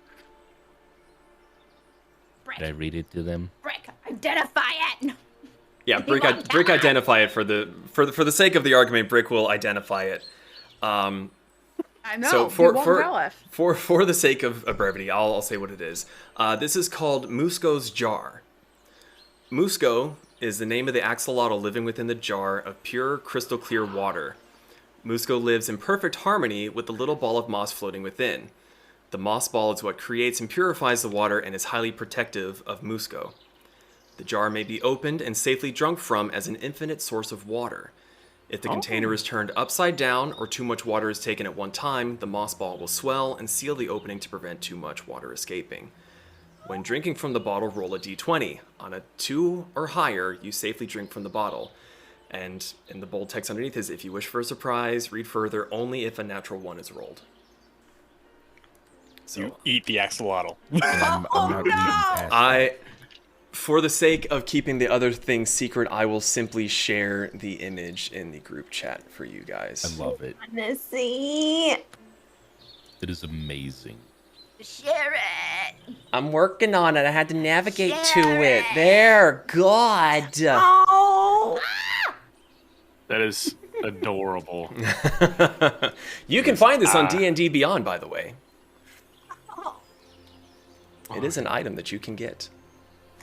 Time to look. Can you add it to my inventory? Yes, I will be glad to do so. Thank you.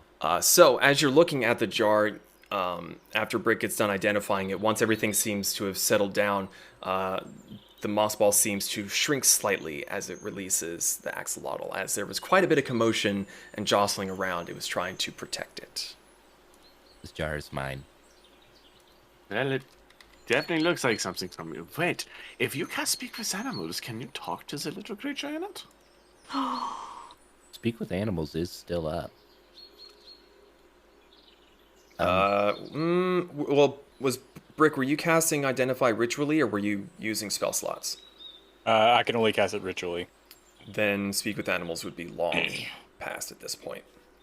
Because 10 minutes to identify the box, another 10 minutes to identify the jar. Damn. Well, Brick, could you identify this? I'm gonna hand him the bag. I need to go clean myself. Okay. Bitty, magic. I want to cast banishment on myself, and I want to go Waterworld. We just discussed that. That's not how that works. I want to cast banishment on myself anyways to see what the fuck happens. Are you serious about this? He does have 10 minutes to reverse it. Right? Yeah. Or is it a minute? If this is, it's a minute. Okay.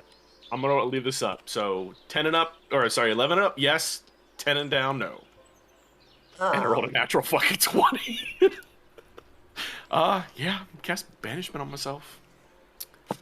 Okay. I need everyone get else to deafen themselves, please. What? Oh. Oh. Okay. And I will type in chat when you can undeafen. Let me just write this real quick.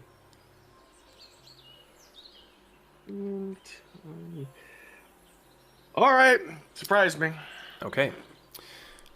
So, as everyone else is swooning and cooing over the new little friend, you pass the bag off to Brick to identify. You prepare the spell, touch yourself, and you try to send yourself to the bubble world.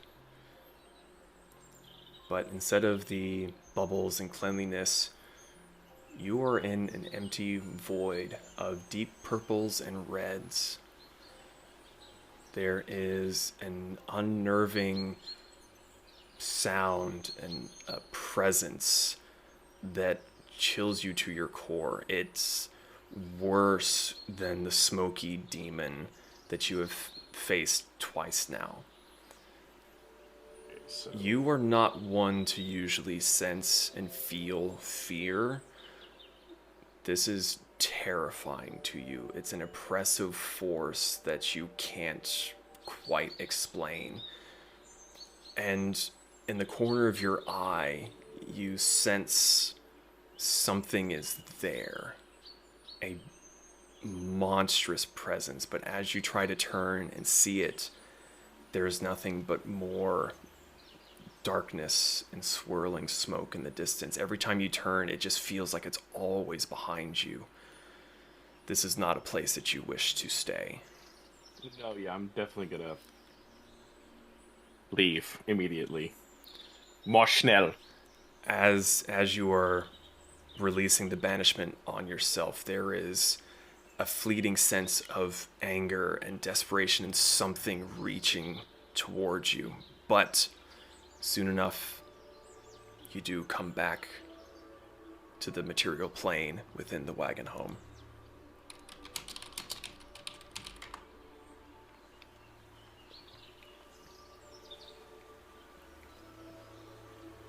So I am in love with this jar. Well, real quick, since everyone has kind of left a little bit, we're going to take a little bit of a break here, since it seems like a good time to put a pause on things, since Brick isn't paying attention and undeafening himself and Vanera has wandered off somewhere. So we'll be back in just a few minutes. Don't go too far. Get a drink, run to the bathroom, grab some snacks. We'll be right back.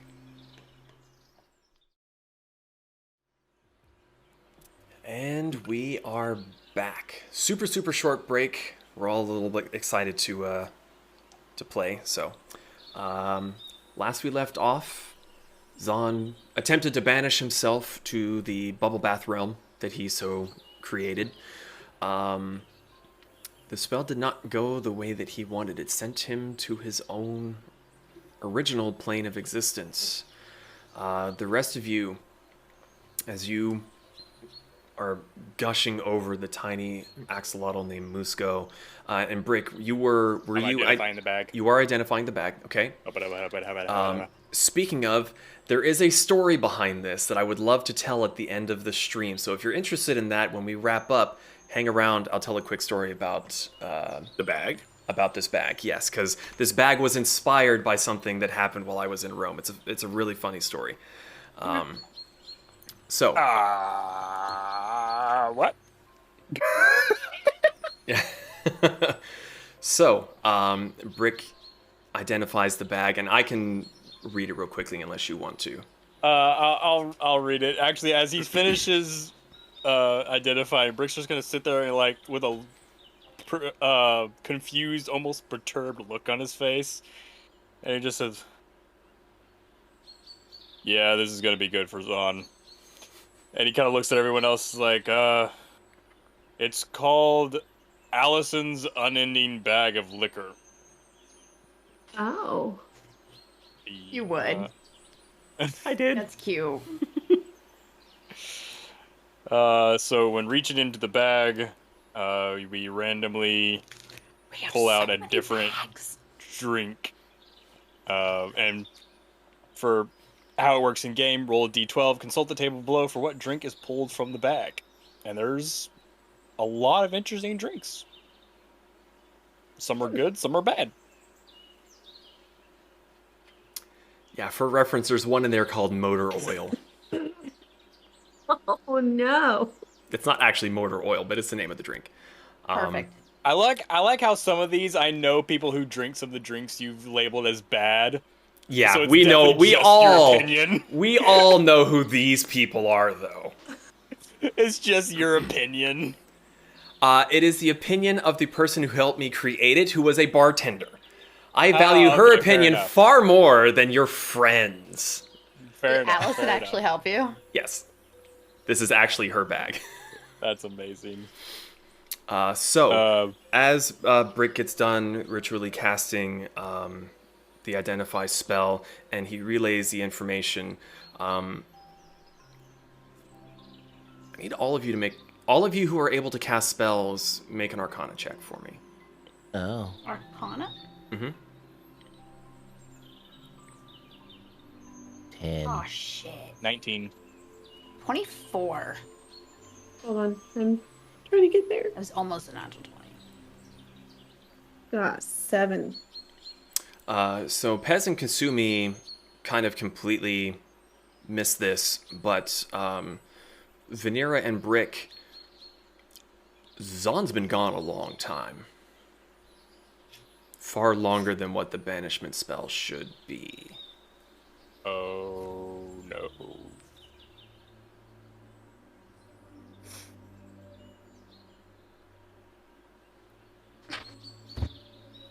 This axolotl is hungry. Don. Did he go upstairs before he did that, or did he do that in front of us? He handed you the bag and said, boop!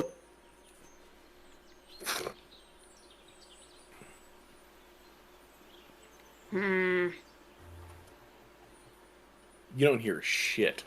You're pretty sure you can hear a fucking pin drop around Well, Zon. yeah. I mean, Didn't he say that he was gonna go bathe himself? Brick starts putting everything together in his head. Oh no. What happened? He used the spell he uses to send people to the Bath Plane is banishment. Okay. Zon What does told that us he do? came out of a portal from another realm. The banishment spell is designed to banish demons, fae, and other things to their home realm and keep them there. Good to know. I think Zon might be gone. Like, for how long? As she Considering asks his- this question, and you begin to reply, there's a bit of a poof. And a weird... It's a smell that none of you were able to really place. It's very offensive, dry, and just sticks to the back of your nostrils as Zon reappears in the space that he once was. Oh, I can't smell. Haha. Welcome back. How's I the bubble? For sure thought you were be gone forever. So, Good to see you again. for reference here, Zon, for you, it was maybe no more than 5-10 seconds. For everyone else, it's been nearly half an hour.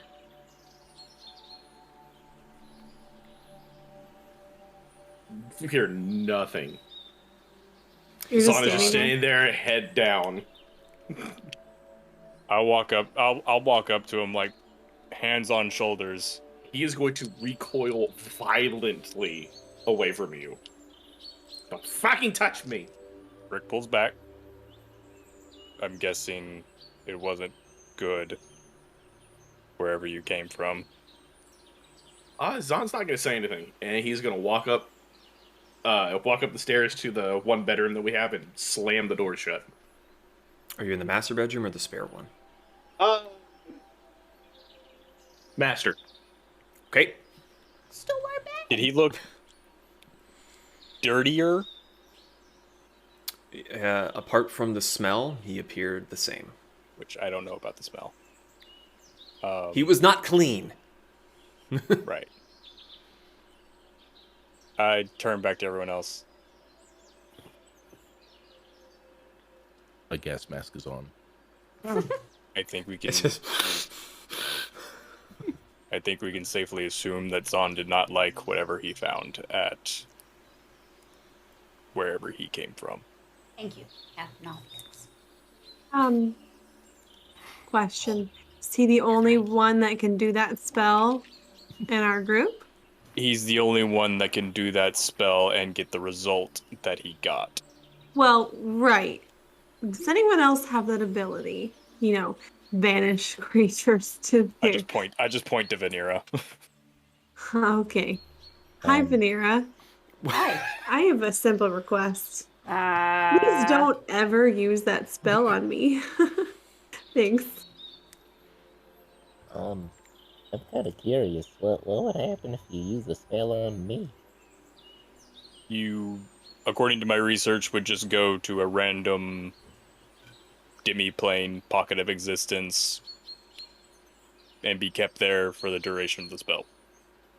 I don't know what any of that means. Unless you're from a different plane of existence, you know. So. Like different. You just kind of get plane put in a pocket of outside time and space. existence. What is a plane of existence? Wait, hold on. I don't need this mask. I don't need the mask anymore. Does the smell linger? That's a loaded question.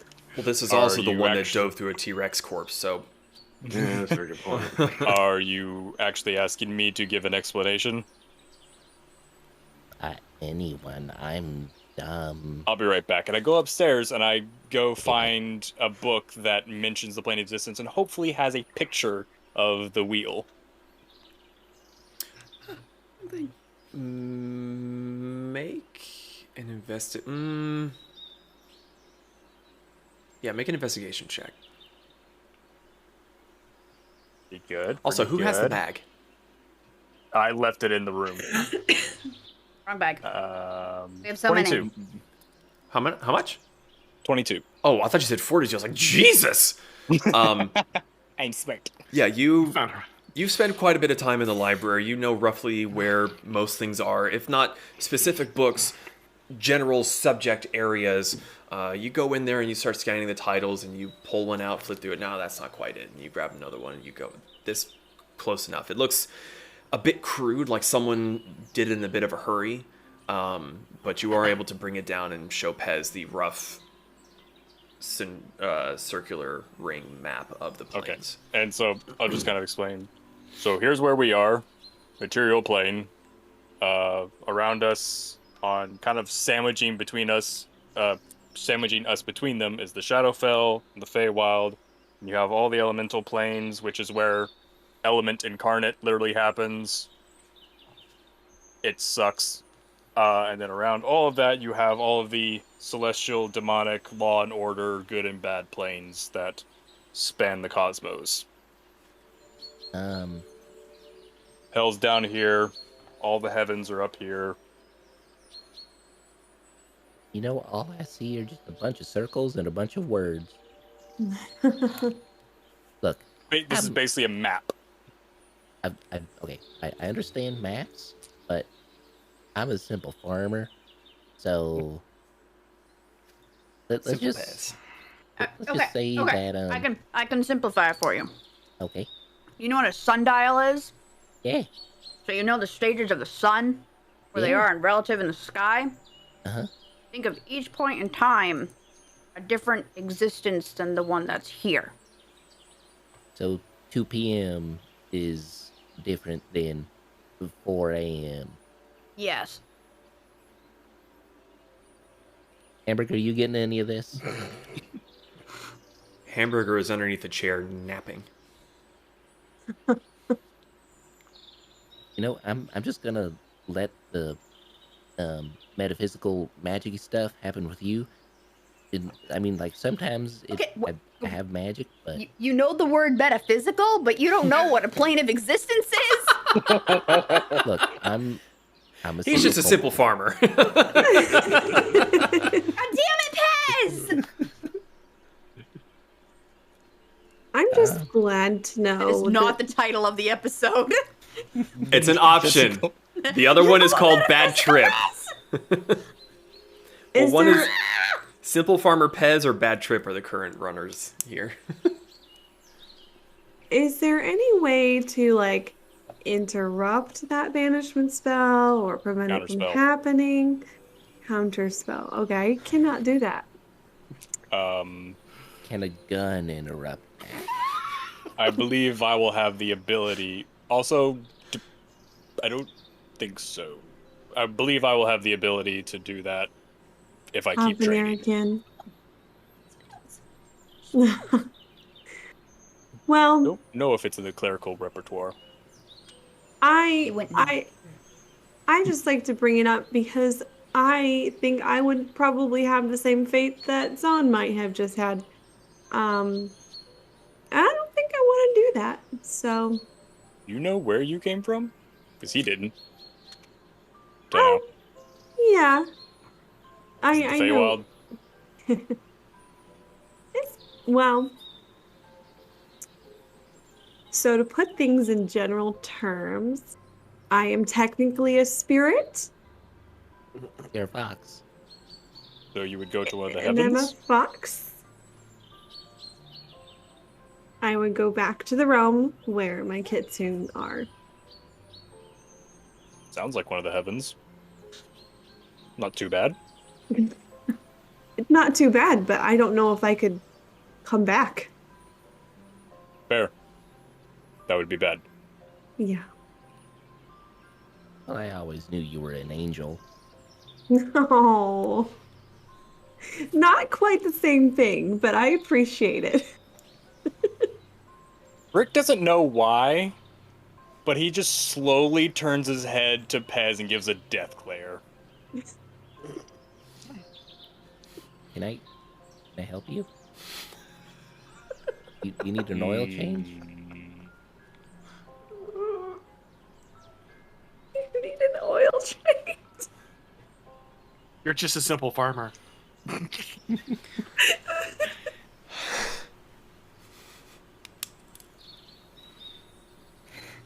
We're learning so much today, but I am concerned about Zahn. I mean, I think he needs his own space and path, but primarily space. So, Okay. Time of day is it?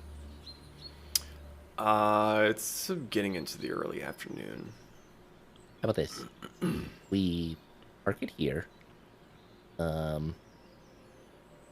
Set up camp and all that, and make sure no one else falls in the hole if there are other people coming along the path. And we just post up here, lick our wounds, and yeah. Okay. Well, for safe measure, I think I'm gonna post up outside of Zahn's room. Just in case. Wait.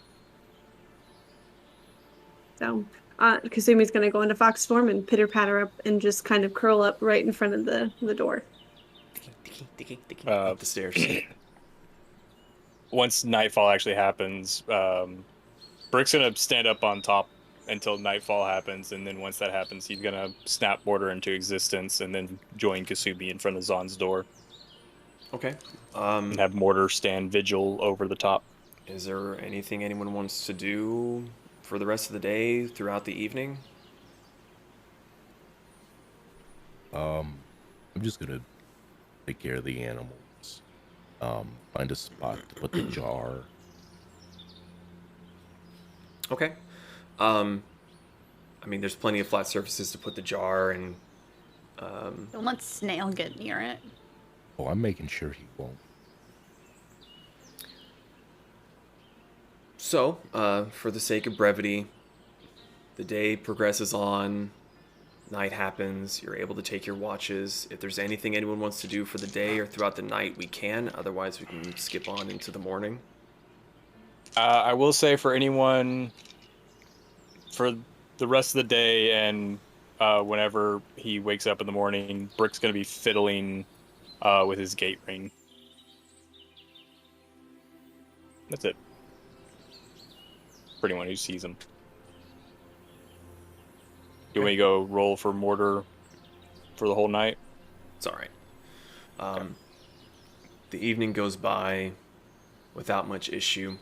It seems like the presence of these creatures was enough to scare off most of the local wildlife that are not stupid enough to cross paths with the rumbling earth. The night is dark. The moons were both in their new phase. As the day comes on... Oh, sorry. Did you message me for something that I'm supposed to be paying attention all the way over there?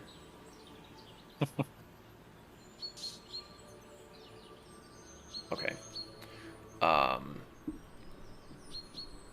Yeah, the two of you that are posting up in front of the room that Zahn took, make a perception check. Okay. There's a 14. Perception. 13. 13. The evening is fairly quiet. You all, while once again narrowly avoiding, some of you narrowly avoiding a very swift demise, it was just kind of just another day, nothing major. But Zahn's predicament kind of put a bit of a sour note to everything, and everyone's very quiet and melancholy. And throughout the evening, those of you sitting in front of his door, you do hear the occasional sobbing and crying from within. But eventually, the sounds do stop. You're all able to get your turn at rest. The day arrives. It's a new month. First of Iskali. The day is yours. What would you all like to do?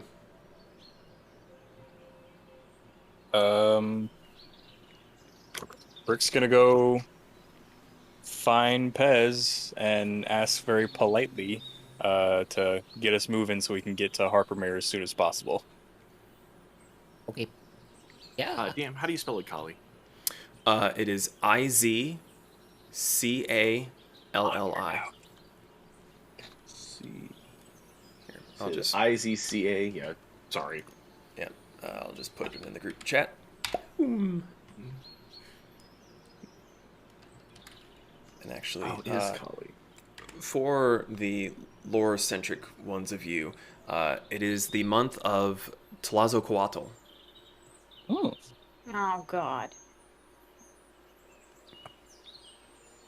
What? Can't pronounce it? Nope. That's not it.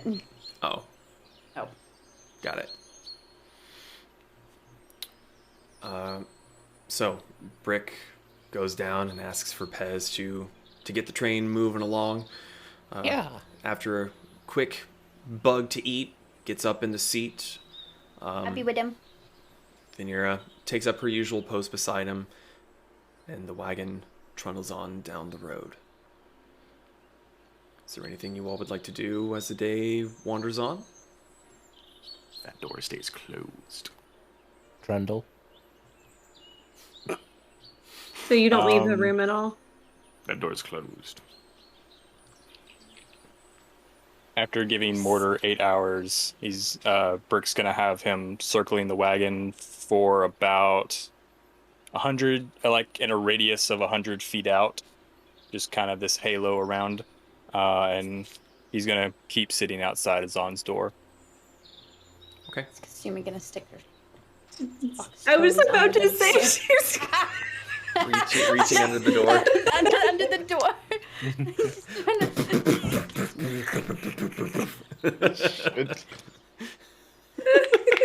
I was seriously about to say that because Subi's like eventually like sticks a paw underneath.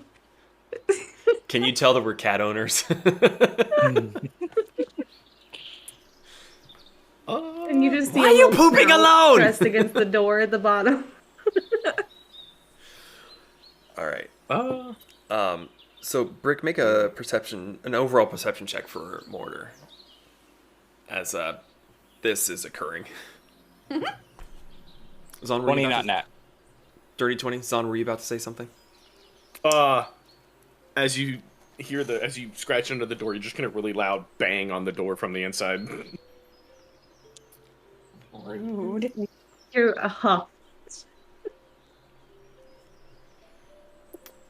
Okay. So,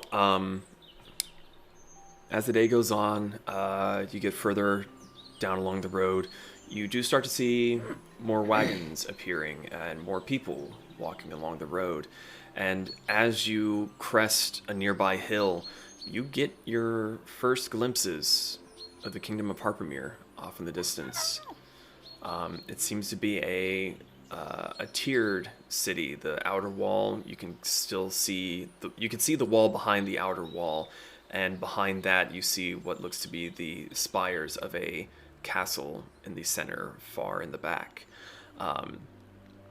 Travel along for a little bit further. Mortar is able to see this because he's up above the tree level. He's able to see the ocean from here, and there are sails everywhere around the left side of the kingdom from the direction you are approaching it from. Pez, by your best estimation as a well-traveled individual, you were estimating, especially with Cassie's stride, you're going to be arriving mid to late afternoon in the day. So, like, the city, it's like walled off in rings and all that, right?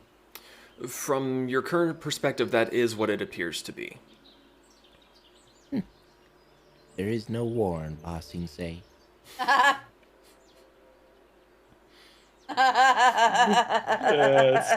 awesome.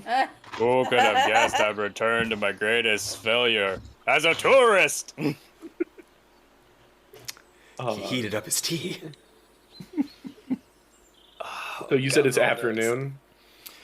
At this point, it's a little after midday. By the time you would reach the outer gates, the sun would be beginning to dip down in the horizon.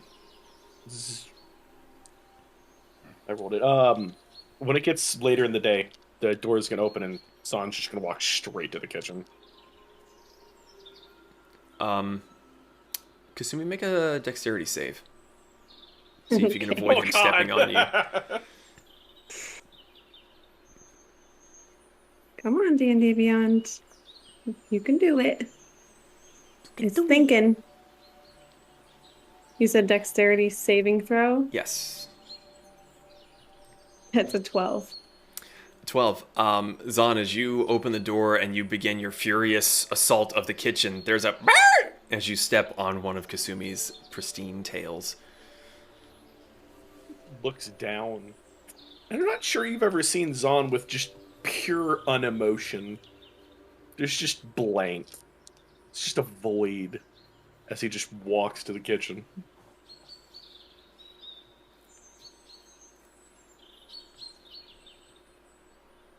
All right. Kasumi takes the hint.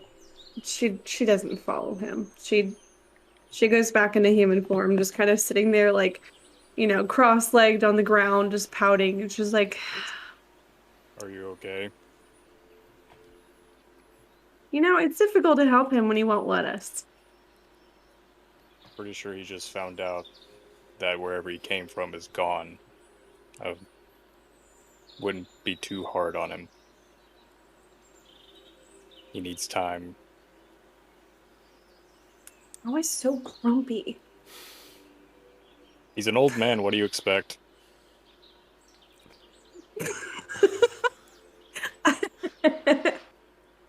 I guess I'll give him his space. Although I really want some tea right now. Coming from someone who didn't know where they came from for what felt like a long time, if I had discovered that whoever created me was dead and gone, I think I wouldn't take it well either. I got lucky. Well, we gotta keep an eye on him, especially if we decide to go out into the public. Indeed. All right, I guess I'll just sit here for like 2 more minutes so I don't look like I'm following him before I go get some tea. Okay. You give him a bit of time, a bit of space. You go down, you feed your tea weird. Heats up the water. Nice, lovely scent. Zahn, you make your food. At the table. You should sit at the table even after I'm done. Okay. Still covered in blood. Around the eyes is a little more white.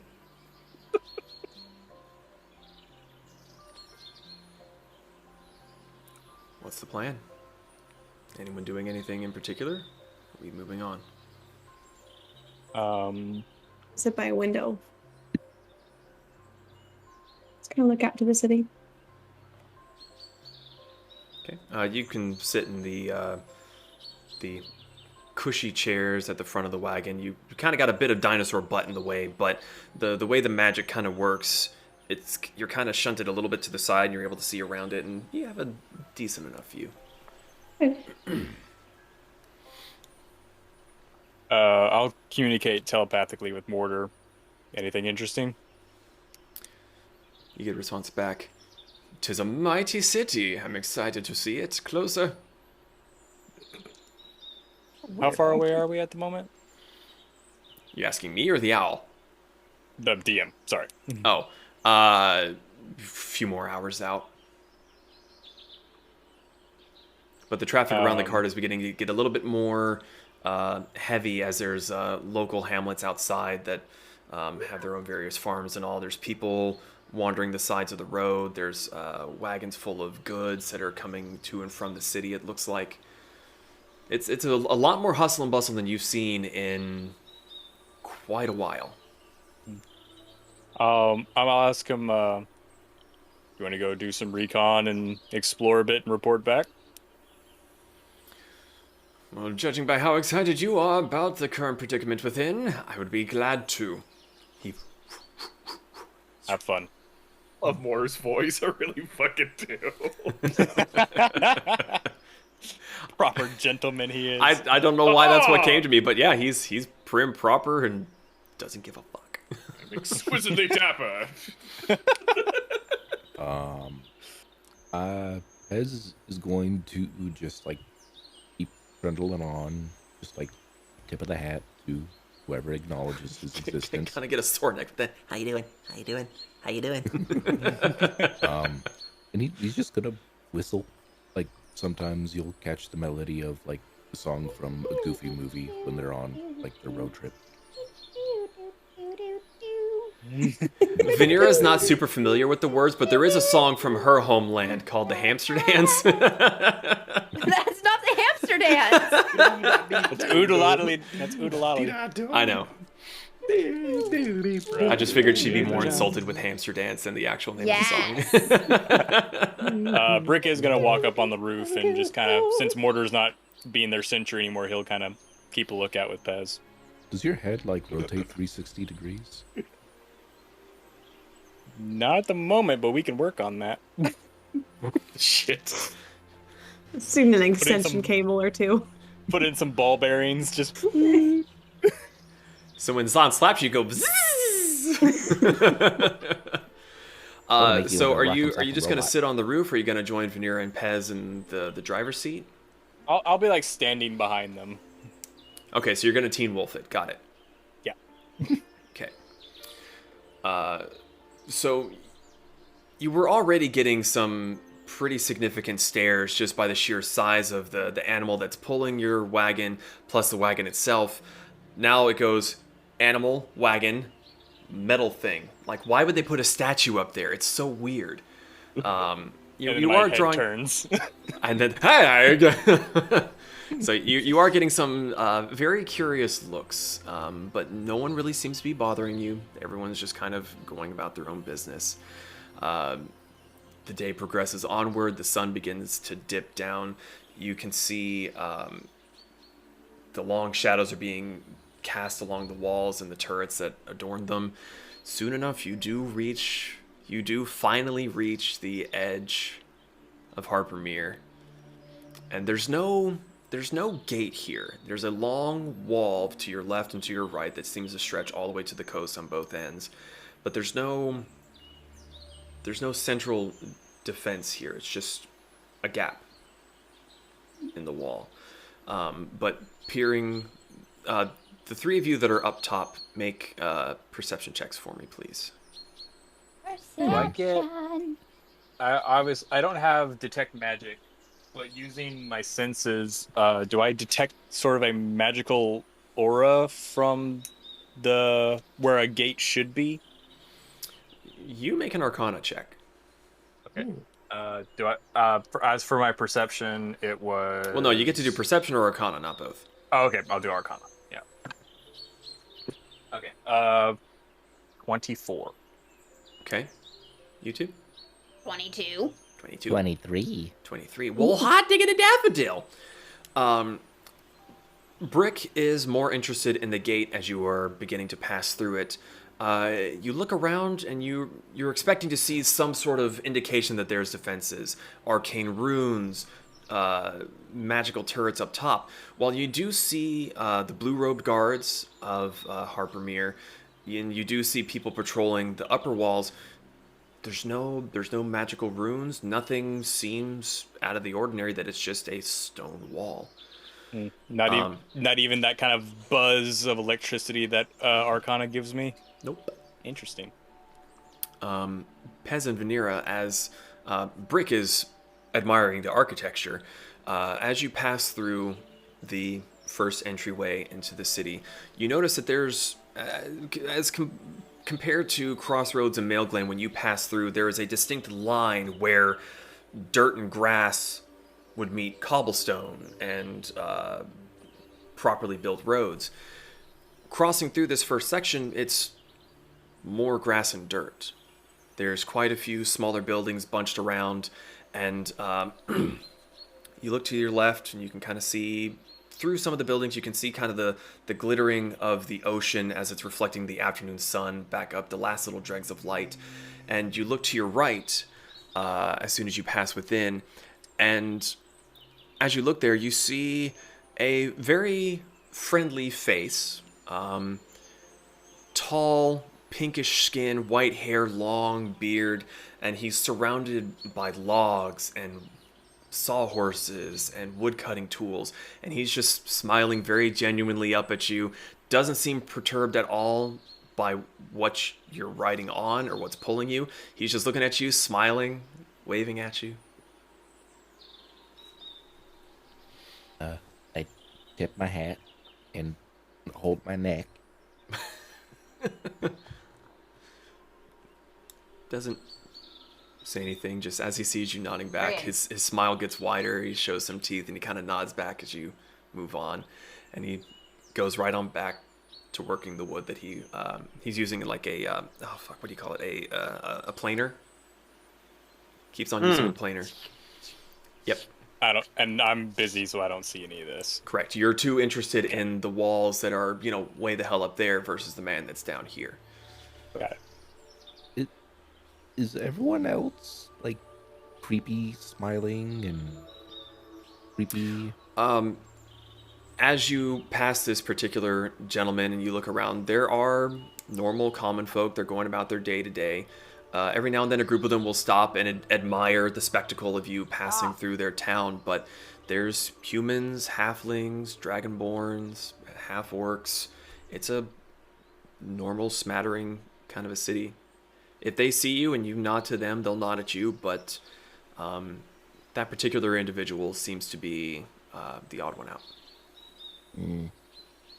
Feels like he has a quest for us. So see the little passed him exclamation point by. over That's his head. what he was working the planer on. He wasn't quite done. He hadn't installed that yet.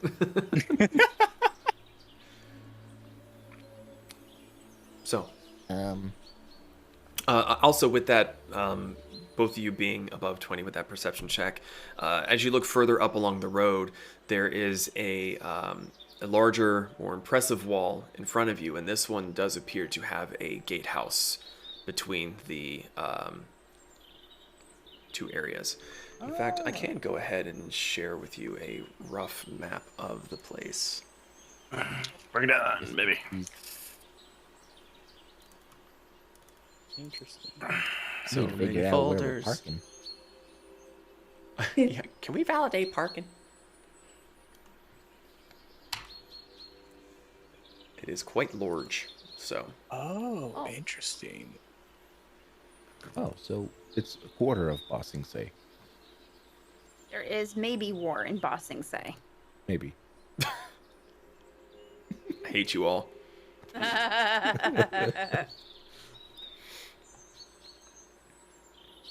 So, what's the plan? Um.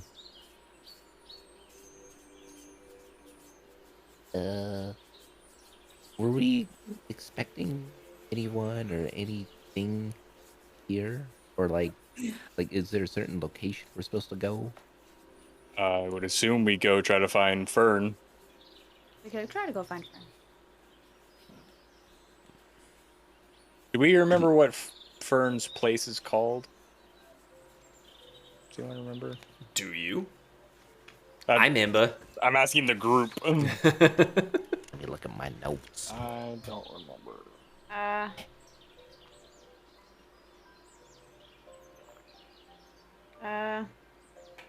Magic Bean Cafe. Magic Bean Cafe. In that case, That I'm going to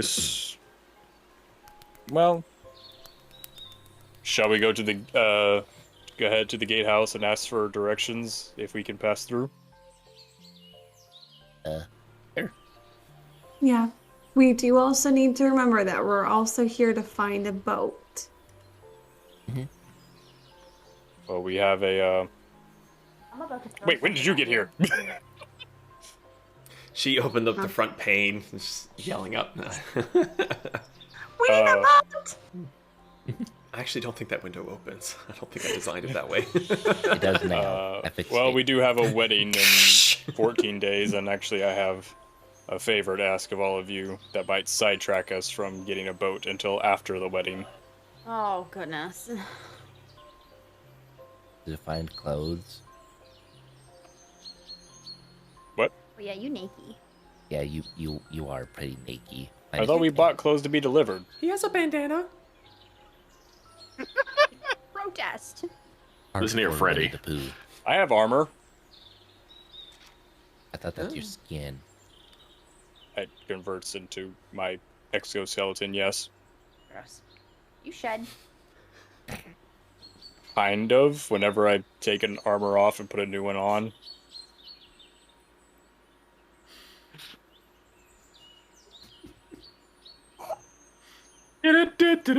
Superman.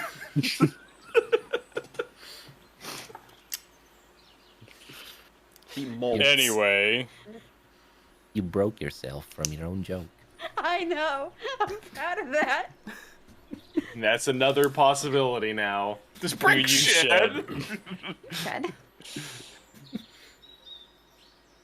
I'm a little worried that I will not be as helpful to the group with my magic malfunctioning, and also kind of worried that I might be dying since magic is literally what gave me life.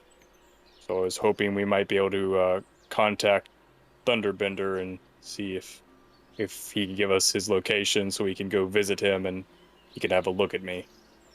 If we do it quickly enough, we'll go there, wait 10 days, and then come back in time for the wedding. I mean, I'm sure there's people here who have teleportation stuff. Maybe. Yeah. That's a pretty big favor to ask usually, though, I would How assume. many Can always ask pages Fern. do we have? Oh, that too.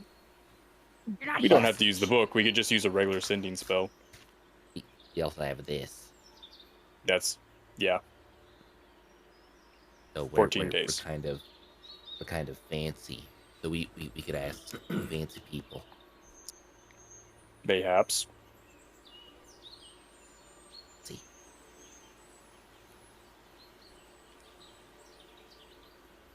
To the gatehouse. Mm-hmm. Yep. Okay. You all have been trundling along discussing this, and as you all pause a moment ago, to the gatehouse, you realize that you're pretty much there, and Cassie has come a bit to a stop as there's a little bit of a queue going through it.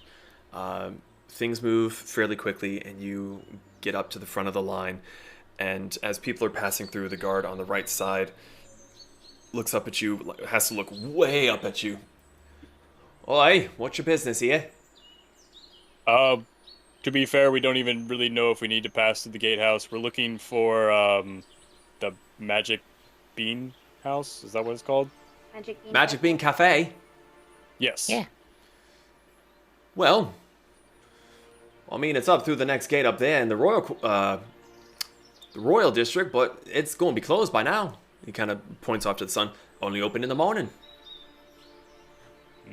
Are they going to have a problem if we camp out the gate in our wagon? What with this? He kind of steps back and kind of looks at it and goes, it's well kept enough. Honestly, it's not really my jurisdiction up there. I might be better off keeping it either here in the Grove or in the Cobble District.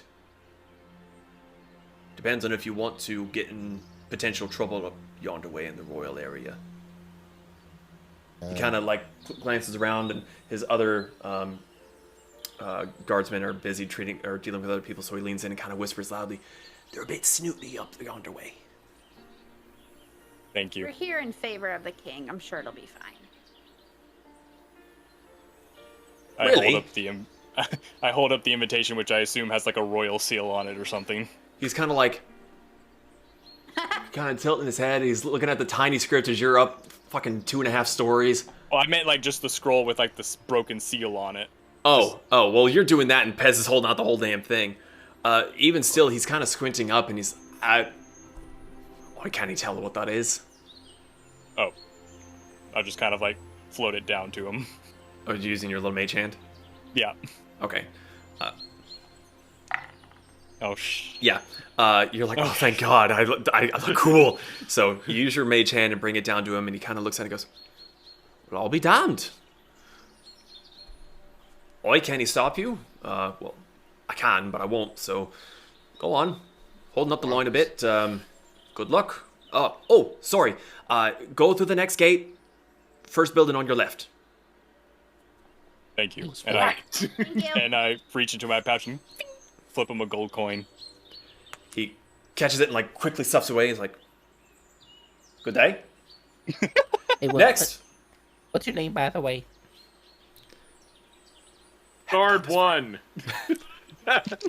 Of all the people he named in a fury of writing today, not one of them. You can call me Charlie. I'll Nice remember that. save. Now go on. Move along. Such a nice fella. And I've immediately forgotten what I said. Charlie. It was a joke. Guard Charlie, our new friend. God damn it. It's like, now I'm gonna have to make a backstory. I'm gonna have to do this. I'm gonna have to build him a family? Hardly. He's got 3 kids. One of them died in the war. Not Gardley. Gardley? Is that what we're calling it? Oh, I love you guys. So, as you are allowed passage through the gatehouse, you very quickly understand why this is called the Cobble District, as the ground beneath the cart turns into a cobble. Well, that is what you're expecting. Surprisingly, it is fairly smooth along the normal roadways. You can definitely see where the cobbles are, but they're so old and they're so used that they've smoothed themselves out over the decades, centuries that this kingdom has been in existence.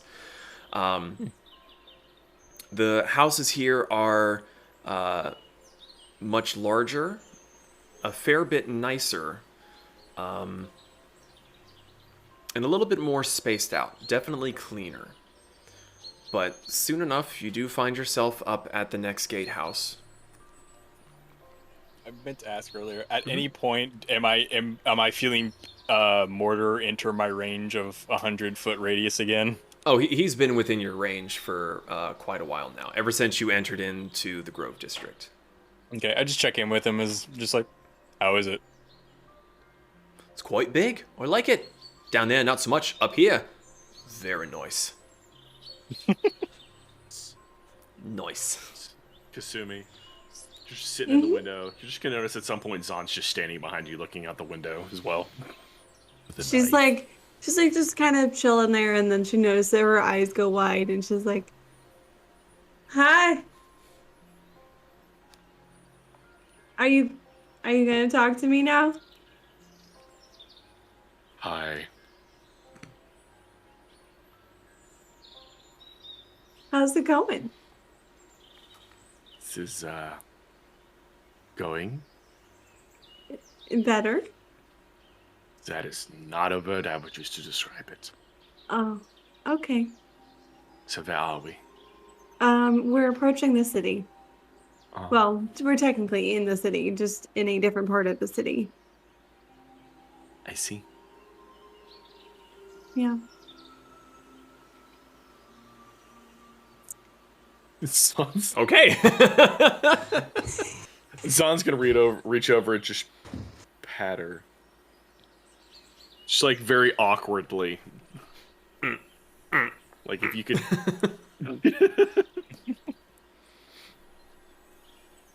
Okay. Like the cat that gets patted and they know they're in trouble. They're just like, Oh God.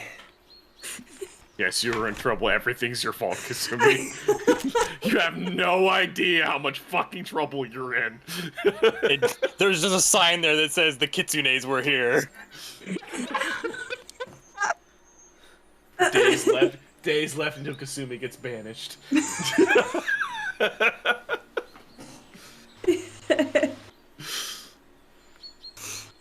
All right. back to staring out the window. So with that awkwardness past, after another 5 or so minutes of traveling along the road, you do get to the next gatehouse, and again, there's more guards there. The traffic here is far fewer, and you're starting to notice that there's far less rough and tumble kind of carts, and these are more heavier built, nicer carts, a bit more finery put into it, sort of status symbols more than just pure utility. There's a bit of flair to the modes of transportation here. So as you approach the cart, this time you are completely stopped, and there's another guard standing there. He goes, "Well, hi there. What's your business?" I mage hand. First, I try to mage hand to see if it works, It does work. and I'll float the invitation down to him. Pez, you are a fucking It's genius. upside I It is love up. Don't tell him that.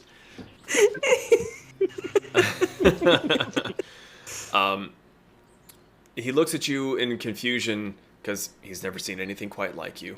And as it comes down to him, he takes it without looking, looks at the seal, raises an eyebrow, unfolds it. Oh, I see.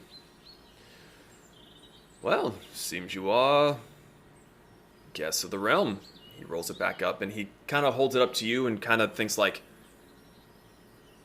because you don't have the invisible. I don't mage have the hand, right? invisible one. There's just Okay, like so he starts to kind of like, he wants to hand it back up to you, but then he looks at the hand, he's like, holds it out to the hand. Well, with that there, you are more than welcome to stay at the dancing sale, since you are invited guests of the royal family.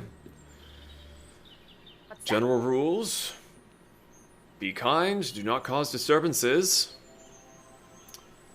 and mind your manners, especially in the dancing sale, aye? noted. Don't cause any disruption.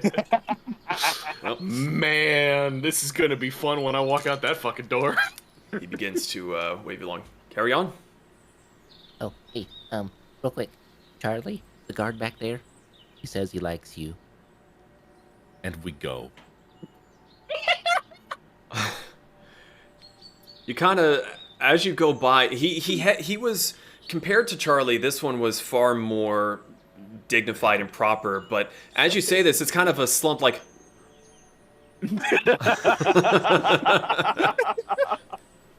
He has a look of just pure utter confusion, disbelief, and is just bewilderment.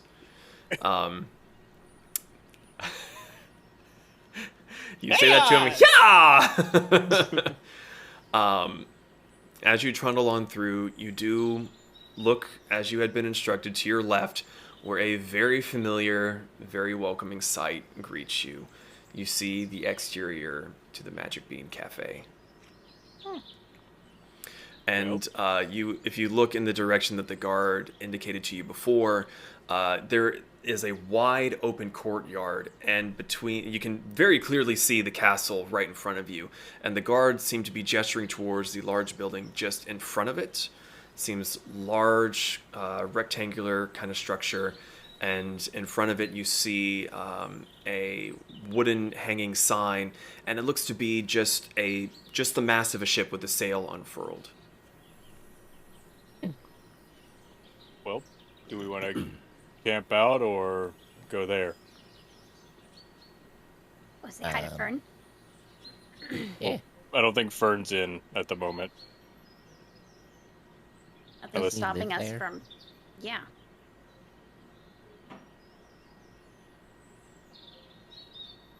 Bert just kind of shrugs. I don't know. Nothing's stopping us from camping there for the night, at least. Actually, wait. DM, do I remember from my exploration, was there a bedroom in the Magic Bean? You do remember snooping around a bit. You found the master bedroom and what looked like a guest bedroom. Actually, I think he might live at the Magic Bean. So we could knock on the door and see if it works. He might not answer. Wait, what if like half of us go through the magic door, the other half are like waiting outside the front door? Pincer attack. Brick, go to the door, go to the door. Okay. I'll go down, flip the knob, open the door, stick my head in and go, Fern, we're outside, and stick my head back out. Okay, so you go on down through, you pass Kasumi and Zan, who are sitting in the front stairwell seating area, and you thump down, go straight past them to the pantry, turn the knob, open it up, pass on through, leaving that 2D image of yourself. You thump down the little hallway, ting-a-ling-a-ling, inform him, Fern, we're out front, slam, do, and those of you who are up top and are able to see out through the front window, there was a light on inside. It seemed quiet. You've seen the place when it's been a bit of a hustle and bustle in the morning. For the most part, it is dead quiet in there until you see that big circular door just swing open wide with this. Oh God, did I actually end up getting? Yeah. So. Kind of changing up Fern's appearance here just a little bit because I wasn't able to find the original art that inspired me for it. But I will now post in once I figure out where the... There we go. Shaved him. Yum, yum, yum. Come on, Google Docs, work with me here. There we go. And you see your very friendly, frazzled, very tall halfling Fern. He's tall? He's very tall for a halfling. Oh no, he's hot. Oh, no. Oh, God, he's hot. He's actually closer to a little over 4.5 feet tall, where most halflings are well underneath that. But he... Taller than me. He's giant compared to Bez. He always has been. He throws open the door with the biggest grin on his face, and he just goes, "The Tempests! Welcome, welcome! Hello!" And he's like already running through the front of his garden, and he opens up the little gate. He's like, "You should be here, but you're out here. Welcome!" At this point, Brick has come out the door and come around. Hello. Hello. It's Wedu. Zon's gonna poke Kasumi. I guess we should go outside. Yeah, he seems pretty excited to see us, so. Well, sure. So, Zon's gonna walk outside. By the way, I'm gonna go ahead and remind this. Zon's still covered in blood and gore that is dried. Looking Ew, terrible. crusty. Okay, so you all, I'm assuming all of you hop down off the cart and all that. Yep. Okay, so you all hop down. Fern comes up to the gentleman, shakes their hand with both of his, looks at the girls, and he's not fully sure how to handle them. Does he shake their hand? Does he go for a hug? He's not. He seems very excitable and doesn't know what to do with himself. It's like, it's good to finally meet you properly. Instead of your weird astral projections that just sort of let yourselves into be home whenever you feel like it. And he's kind of, as he's saying that, he kind of gives Brick a bit of a side eye. But, well, I trust your trip wasn't too eventful. And he kind of looks over at Zon. Never mind. Yeah, it's been a weird few days. A giant foot. Well, I'd be glad to hear most of it, but I'm sure you want to sit down, relax. And he kind of looks at Zon and goes, wash up? Gonna nod slowly. Down the hall to the left. Thank you. Gonna walk past. Doesn't silently. ask any questions, just kind of turns and watches him go by. Wait, do I still smell like that whole area? No, Or is that smell gone? that was a very brief. It's been a day, so a day and a night, so the smell is absolutely gone. It was kind of a just momentarily like. You brought it. I brought it with me. Okay. It was clinging to your fur, and after it all kind of After Zon gets out of earshot, or what I think is there, like, close the door and like give him a few seconds. I'll just turn to Fern.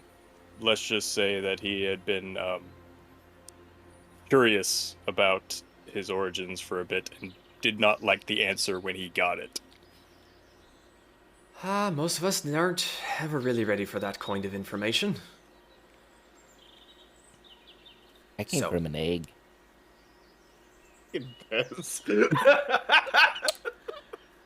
You know, I assumed it, but it's good to hear it come from you yourself. So, any of you hungry? I can whip something up. Tea? Beer? Ale? Bacon. Bacon. You I can do that. you had me at tea. I had a feeling about you. What about you and Venera? What you in the mood for, eh? He sounds good. Tea? Brick, what about you? You drink? Anything? Does it just sort of At like this point, flow through you? I have the bag with me because it was left on the counter. I'm just like, I'll reach in. Okay. Did I send you that? Because I asked who had it. 12. Oh yeah, you do actually have it. So I need to put it in your inventory then. Oh, 5. What was a 5? Let's find out. What was a 5? 5, 5, 5. I pull out zombie. A bottle of zombie. Pop the cork and take a swig. Does it taste like cranberries? Let's find out. The zombie is made of fruit juices, liquors, and various rums. It is still considered to be generally good, but we'll see what Brick thinks of it. Yum. No one get my joke? I got it. Yeah. Thank you. Coconut. Can't say shit about coconut. Well, what was your roll? 6. He can say whatever he wants about coconut. No, you can't. You see Fern kind of look at you, look at the bag, look at you. You've got some new things. I just hold it out to him. Want to try? It's magic. What the hell? We're celebrating, aren't we? Oh no. Oh no. He rolled the die. Why did the DM roll the die? The DM should never roll the die! Well, weirdly, rolling high is actually bad. Mm-hmm. So he reaches in and he kind of looks confused, and then he's like, "Oh!" He pulls it out, and it's an appletini. He's like, "Ooh!" Kind of takes a sip. Bit fruity, kind of sweet. Not my fave, but alcohol is alcohol. I'll hold out the the zombie. Try this. Oh, okay. He takes that and goes, "Oh, I like this much more." You want to try some? I want. Oh, fine. All for me then. Well, Oh, come on. the Let's bag. not stand around outside and clogging up the street and all. She takes the bag. Good God. Would you be able to take your That is an impressive creature. Yeah, her name's It's Cassie. Cassie. No, ain't that a lovely name? You can bring her around back. There's plenty of grass and things like that nature for her to eat, and she's be well off the road. And just Anyway. leave the cart here. I mean, no one's gonna nick it. No one has anything big enough to pull it here, as far as I can tell. Except maybe the Wolf Master. Anyway, when you're ready, come on inside. I'll get you some drinks. We'll have a grand old time, eh? He goes on and heads inside, and you can, once you do go in, you can hear him busying himself preparing tea and other drinks and refreshments for everyone. I'll take care of Cassie. Y'all go on ahead. Yeah, I'm gonna go ahead and follow him straight in. Okay, so after a little bit of time, Zahn is bathing. He brings out bacon, little scones and biscuits to have with the tea. He's busy himself with his 2 drinks. He's kind of taking one drink after the other. What do I roll? Oh, a D12.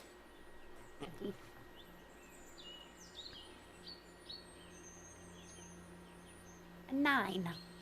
9 is Sex on the Beach.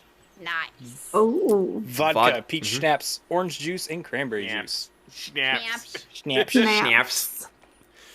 Schnapps, whatever it's called. Oh. As Fern's kind of busying himself or double fisting his drinks, I'll just sit there like, I want to apologize again for using you as a sounding board for all our problems the last few times I was here. We got out of the trouble in forget the Maelglen. We got out of our troubles in Maelglen.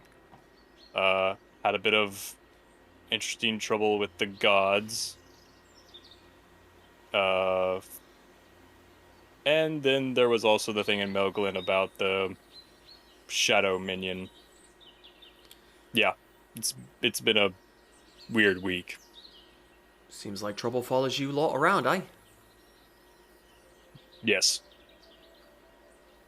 Don't suppose you knew anything about what happened with the gods. Haven't a clue. I'm not very religious myself, so... A couple of our party who are tried to contact their gods and no one was answering, which is unusual for some of them. Turns out, apparently the orc god was trapezing about where he shouldn't have been, including not but a few 100 feet in front of our cart, as per the footprint. And they were doing something about it. He kind of looks at Brick as he's explaining this, and he looks at the drinks. He looks at the bag that Venera has. Should I be concerned about any of this, or is it just the alcohol? Honestly, I don't know. Well, I wasn't asking you. You're saying all the weird shite. I'm asking Venera. My god is concerned. All right. I don't know any business with the gods, but there have been some odd goings on around here that I'm unfortunately still unable to disclose. Ain't been given permission for it. So, things seem to be... No, it ain't Otis, though. He is the one heading the trouble, or the, trying to figure out what's causing the trouble. He is the Archmage and all, so he's high and mighty. Drains the appletini. Sets it down. Starts working on the zombie. So, you lot are in town for the wedding, eh? Yes. Yes. Actually, this is a really big ask, and I know I've been doing that a lot lately, and I apologize. This is more of a, is this possible? We are looking to get somewhere fast through teleportation and return fast. We have our own means, but it would be cutting it close to getting back for the wedding, because it takes 10 days to recharge. Anyone you know who could facilitate that? Mayhaps, though I don't think you lot quite have the, what's the word I'm looking for? The reputation to use his services. It can't That's what hurt I to figured. ask, but I wouldn't get me hopes up. About what I figured. I, just to let you know what it's all about, I have been having trouble using magic, which is concerning, because magic is what gives me life. So It is known to happen to us as we all get older. Get trouble performing. Nothing to be ashamed of. I'm glad you went there. Everyone else was. I had to get one in. They made pebbles for that. Pebbles. I feel like I'm being left out of something. Sorry, Don't just even me know. having a bit of a joke at your expense. Don't worry about it. It is Fine. quite concerning, but I'm not familiar with anything like you. Again, we can certainly ask, but I wouldn't get me hopes up. Otis is quite busy at the mo. Fair enough. Well, Bolos Fells, just kind of wiggle my ring finger where the gate ring is. I have my ways. I wish you the best of luck with it. I'll help if I can, but that's a bit out of me purview as far as my abilities. Understood. You're just the only person we really know in town at this point, so working on that. Sandman has Well. returned by now. Oh, he's returned? I'm going to. Frank. Mm-hmm. Have you seen a mink? A mink. Yeah. No. Have you let one loose? Starts kind of looking around the shop and he sees on. Oh, aren't you spiffy clean? Come on, join us. Have something to eat. Ale, mead. There's my bag. I'm just... Oh, wait, no, Vanira has it. Oh, And Sana's going to take it and nod. And then just kind of sit there quietly and reach in. roll a d12.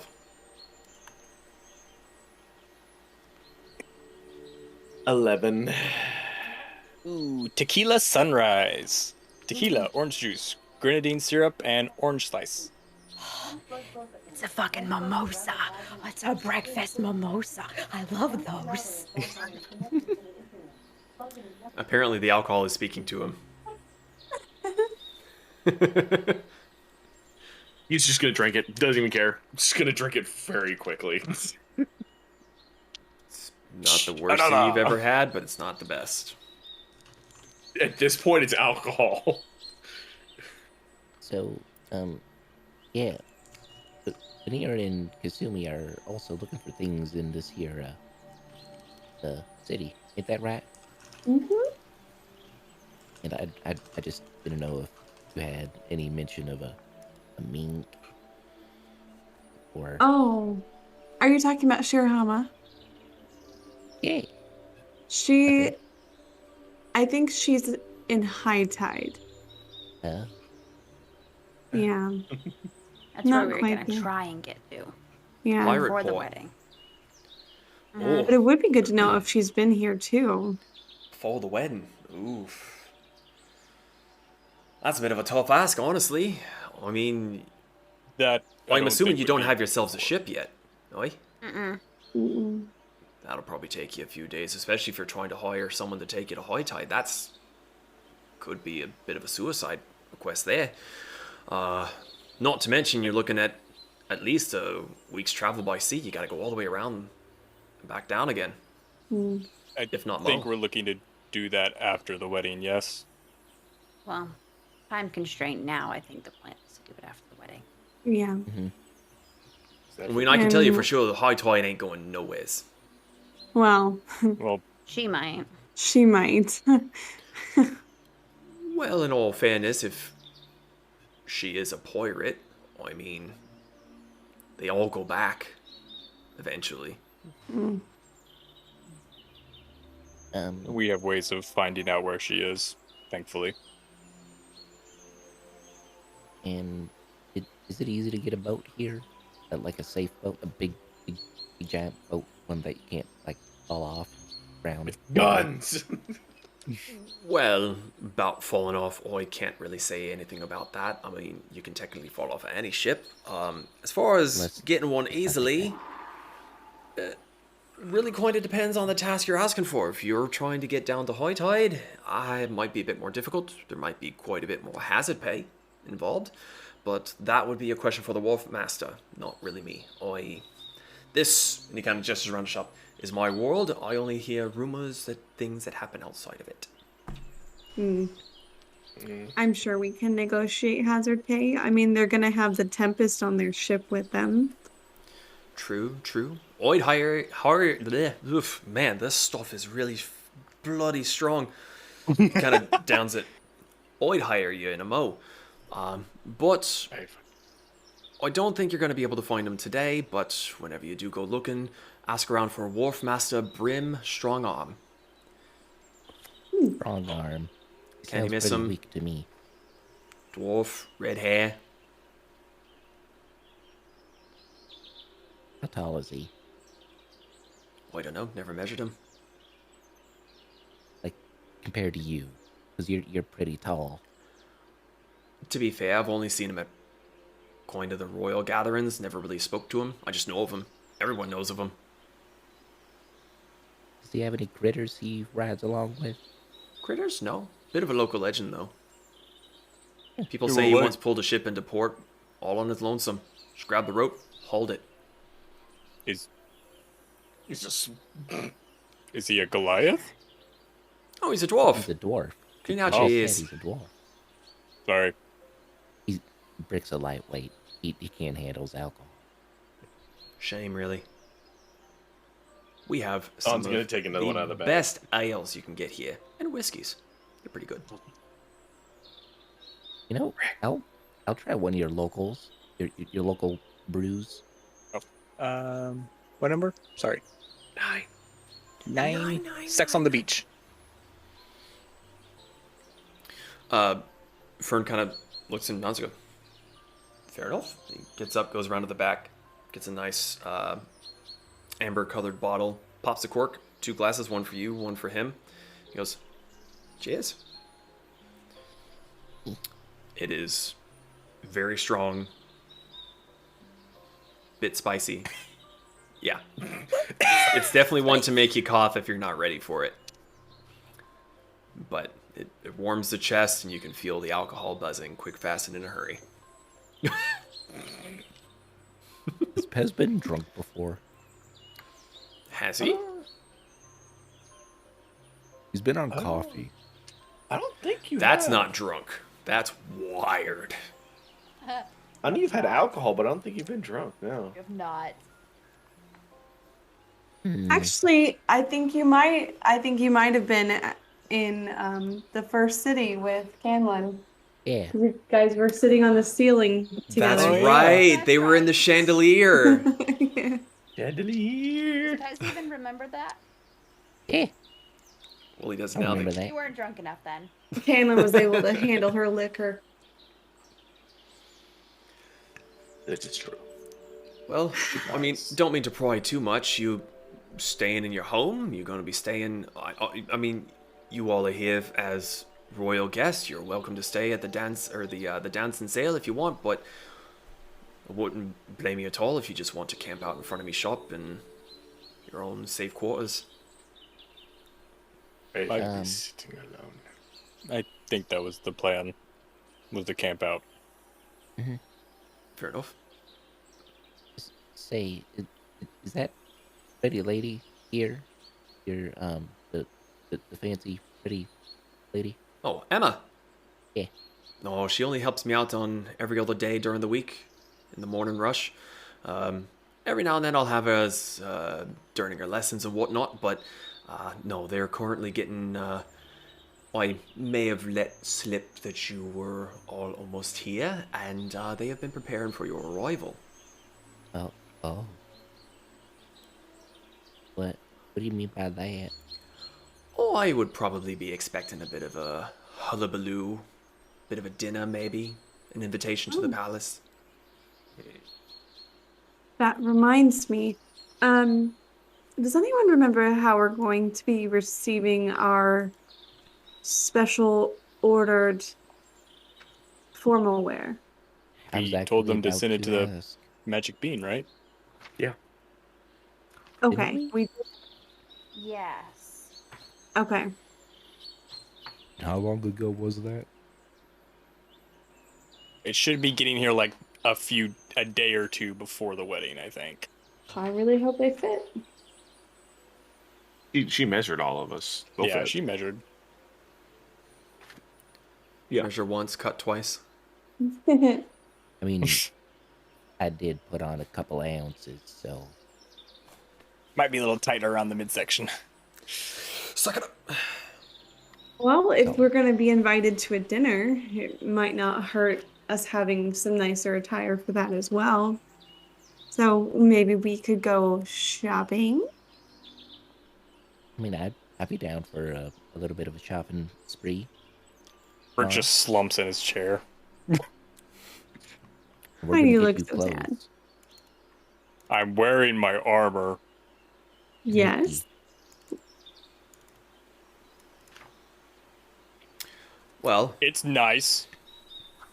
if you all are looking for a tailor, I can recommend one. He's down in the Grove District, a place called the Perfect Cut. Oh. Ironic. like a Slight steakhouse. bit of a weirdo, so be ready for him, but Oh. all in all a good guy. Does he have pre-made garments there, or are they all made to order? He kind of pauses a moment and takes a much bigger drink of the whiskey. You can buy some of his pre-made items. I'd probably recommend you get something custom ordered. Do you know of somewhere else we can go shopping? Honestly, in the turnaround you're looking for, especially if you're looking for something nice for an invitation dinner, he'd probably be the one to go to. He's very quick, but he has weird personal tastes. Oh, Gotcha. I can't wait to meet him. So there's no like franchises out here like Dragon's Warehouse or Smart Walls or anything like that? Drink up, Pez. Your glass is still full, lad. Co-cost. The canyon.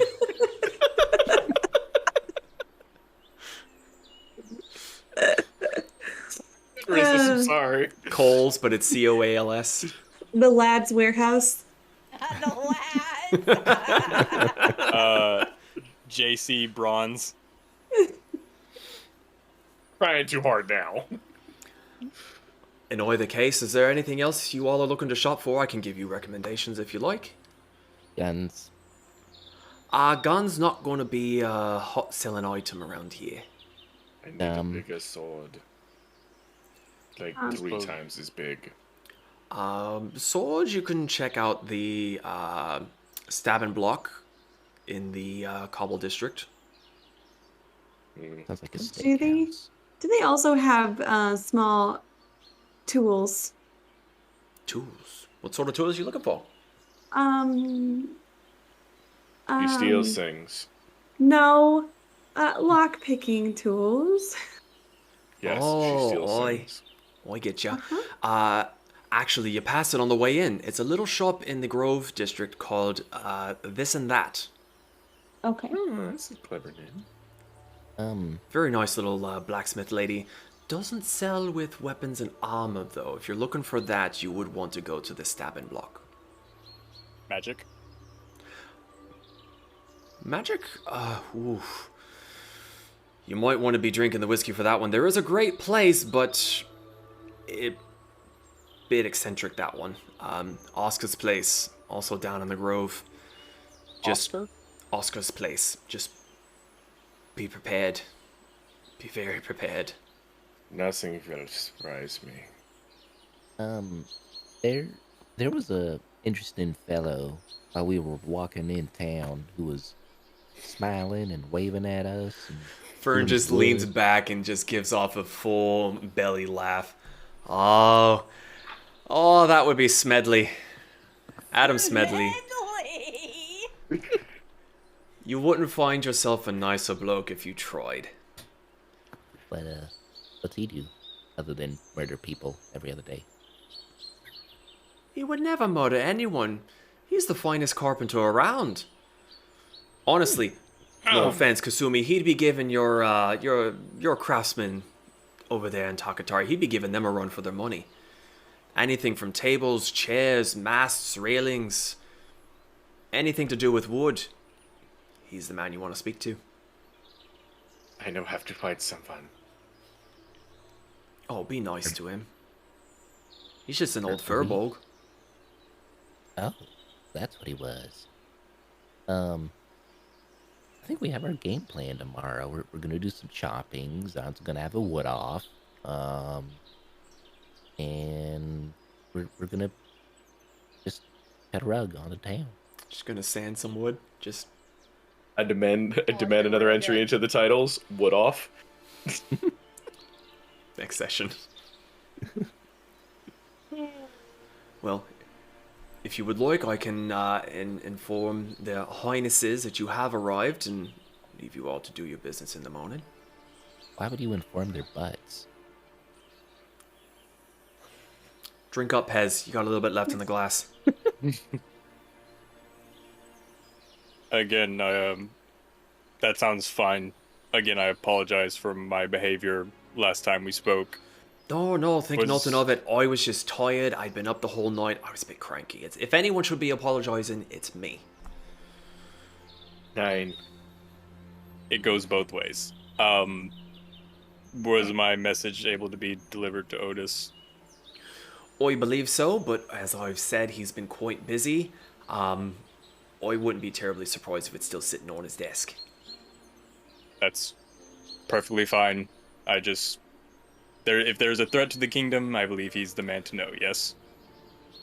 Well, that or the king, honestly. But if and when this little royal hoopla takes place and you're invited to dinner, generally speaking, he is required to be there as well. So you will likely have a chance to weasel in there and kind of bend his ear a bit.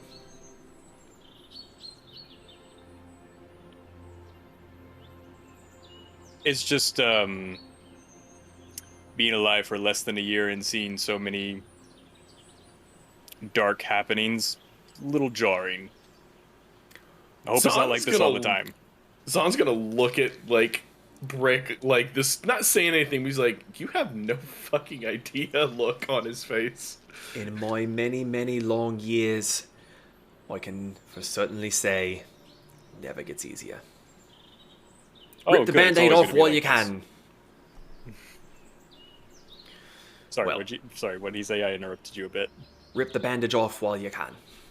Well, not to be too terribly pushy, but it has been a bit of a long day for me as well. The shadows grow long, and from what I've been hearing from you speaking of, you've got quite a day ahead of you.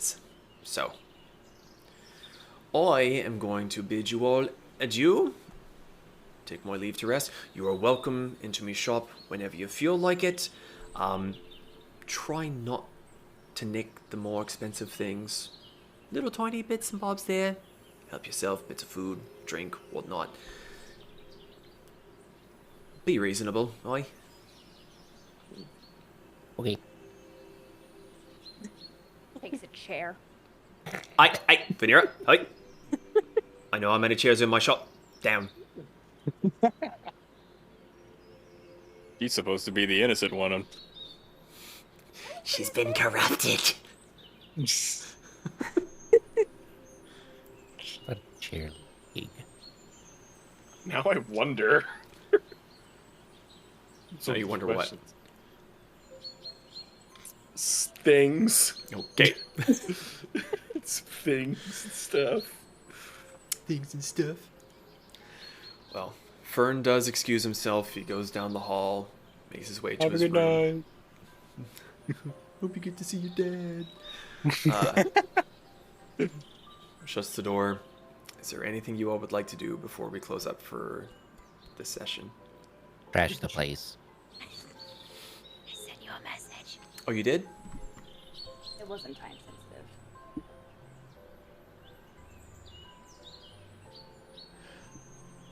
Gotcha.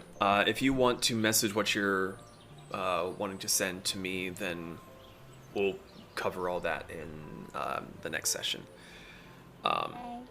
So, at the very least, you all would see Vanera pull out her little book of sending and begins to write in it.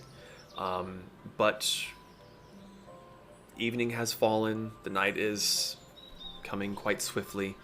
You all go back into the wagon to bed down for the evening? Mm-hmm. Okay. Lock the door. Yes. So I'm assuming with that and probably no one's going to be keeping watch. Mortar. I don't know. Okay. Does Zahn have nightmares? You're about to, boy. I'm gonna leave that to the DM if he remembers. Boy, you're about to have a night terror. And you're about to meet your paralysis demon. I hope you are ready. Oh, trust me, he's not ready. Write that down, write that down. DM's like he has no idea. So you all bed down for the evening. Mortars snap back into existence. He roosts up on the top of the tower, keeps a general eye out. But Brick, as you are about to power down, you check in with him, and he relays back to you that even though night is falling, you are in the royal district, and there's a heavy guard presence. Every 10, 20 minutes or so, there's at least one patrol going past the street that you were on. Are the guards giving us any funny looks? The wagon? Considering that you were parked in front of Fern's place, it's like, that makes sense. Ah. Yeah, one of those, yeah. It's but, oh. yeah. The night goes on. Most of you have a very restful sleep. Pez especially, as he had some alcohol, and those of you that had your various alcoholic drinks. But more or less a restful sleep, and that is where we're going to end for tonight. So, Wonderful session. before I forget, I wanted to tell the story of how Allison's bag of unending liquor came into be. So, I was in Rome with my cousin, my aunt, and uncle, and we went on a kind of a wine and dine tour. So we had little Manu, and she brought us around to all of her favorite places, and the particular drink in question was the number 2, the Aperol Spritz. We got that in a little hole in the wall place, really famous. I think there was a movie that was shot in front of it. Little orange drink. We were sipping on it and just walking along, having a grand old time. My dad didn't like his, so he gave his drink to Allison to finish up. But before she could, we got to the next place. We go in. We have more wine. We try it with little buttered bread, some sausage on one, cheese on another. It's great. We walk back out. She reaches into that bag, and keep in mind that this is like a little plastic cup, like you would get at like a little get-together thing. Like it's tiny, big open top. She pulls this out of the bag. Not a single drop has been spilled, and she just goes, "Let's keep walking." We're just like, "Where the fuck did you get that?" It's like, "It was in me bag." Oh, my light's falling. That's not good. She was just like, "It was in me bag," and we're just so confused about how it was able to stay In the bag. In the bag, unspilled the whole time. And yeah, so she finished that before we got to the next place, and that's how Allison's unending bag of liquor came into be, because we're just tipsy walking around. We're like, I'm gonna make this into a magical item. She's like, what? So there we go. That's She's the one that helped me make the list of all the drinks there, because she was also a bartender. She's like, these are good, these are good, these are good, these ones suck.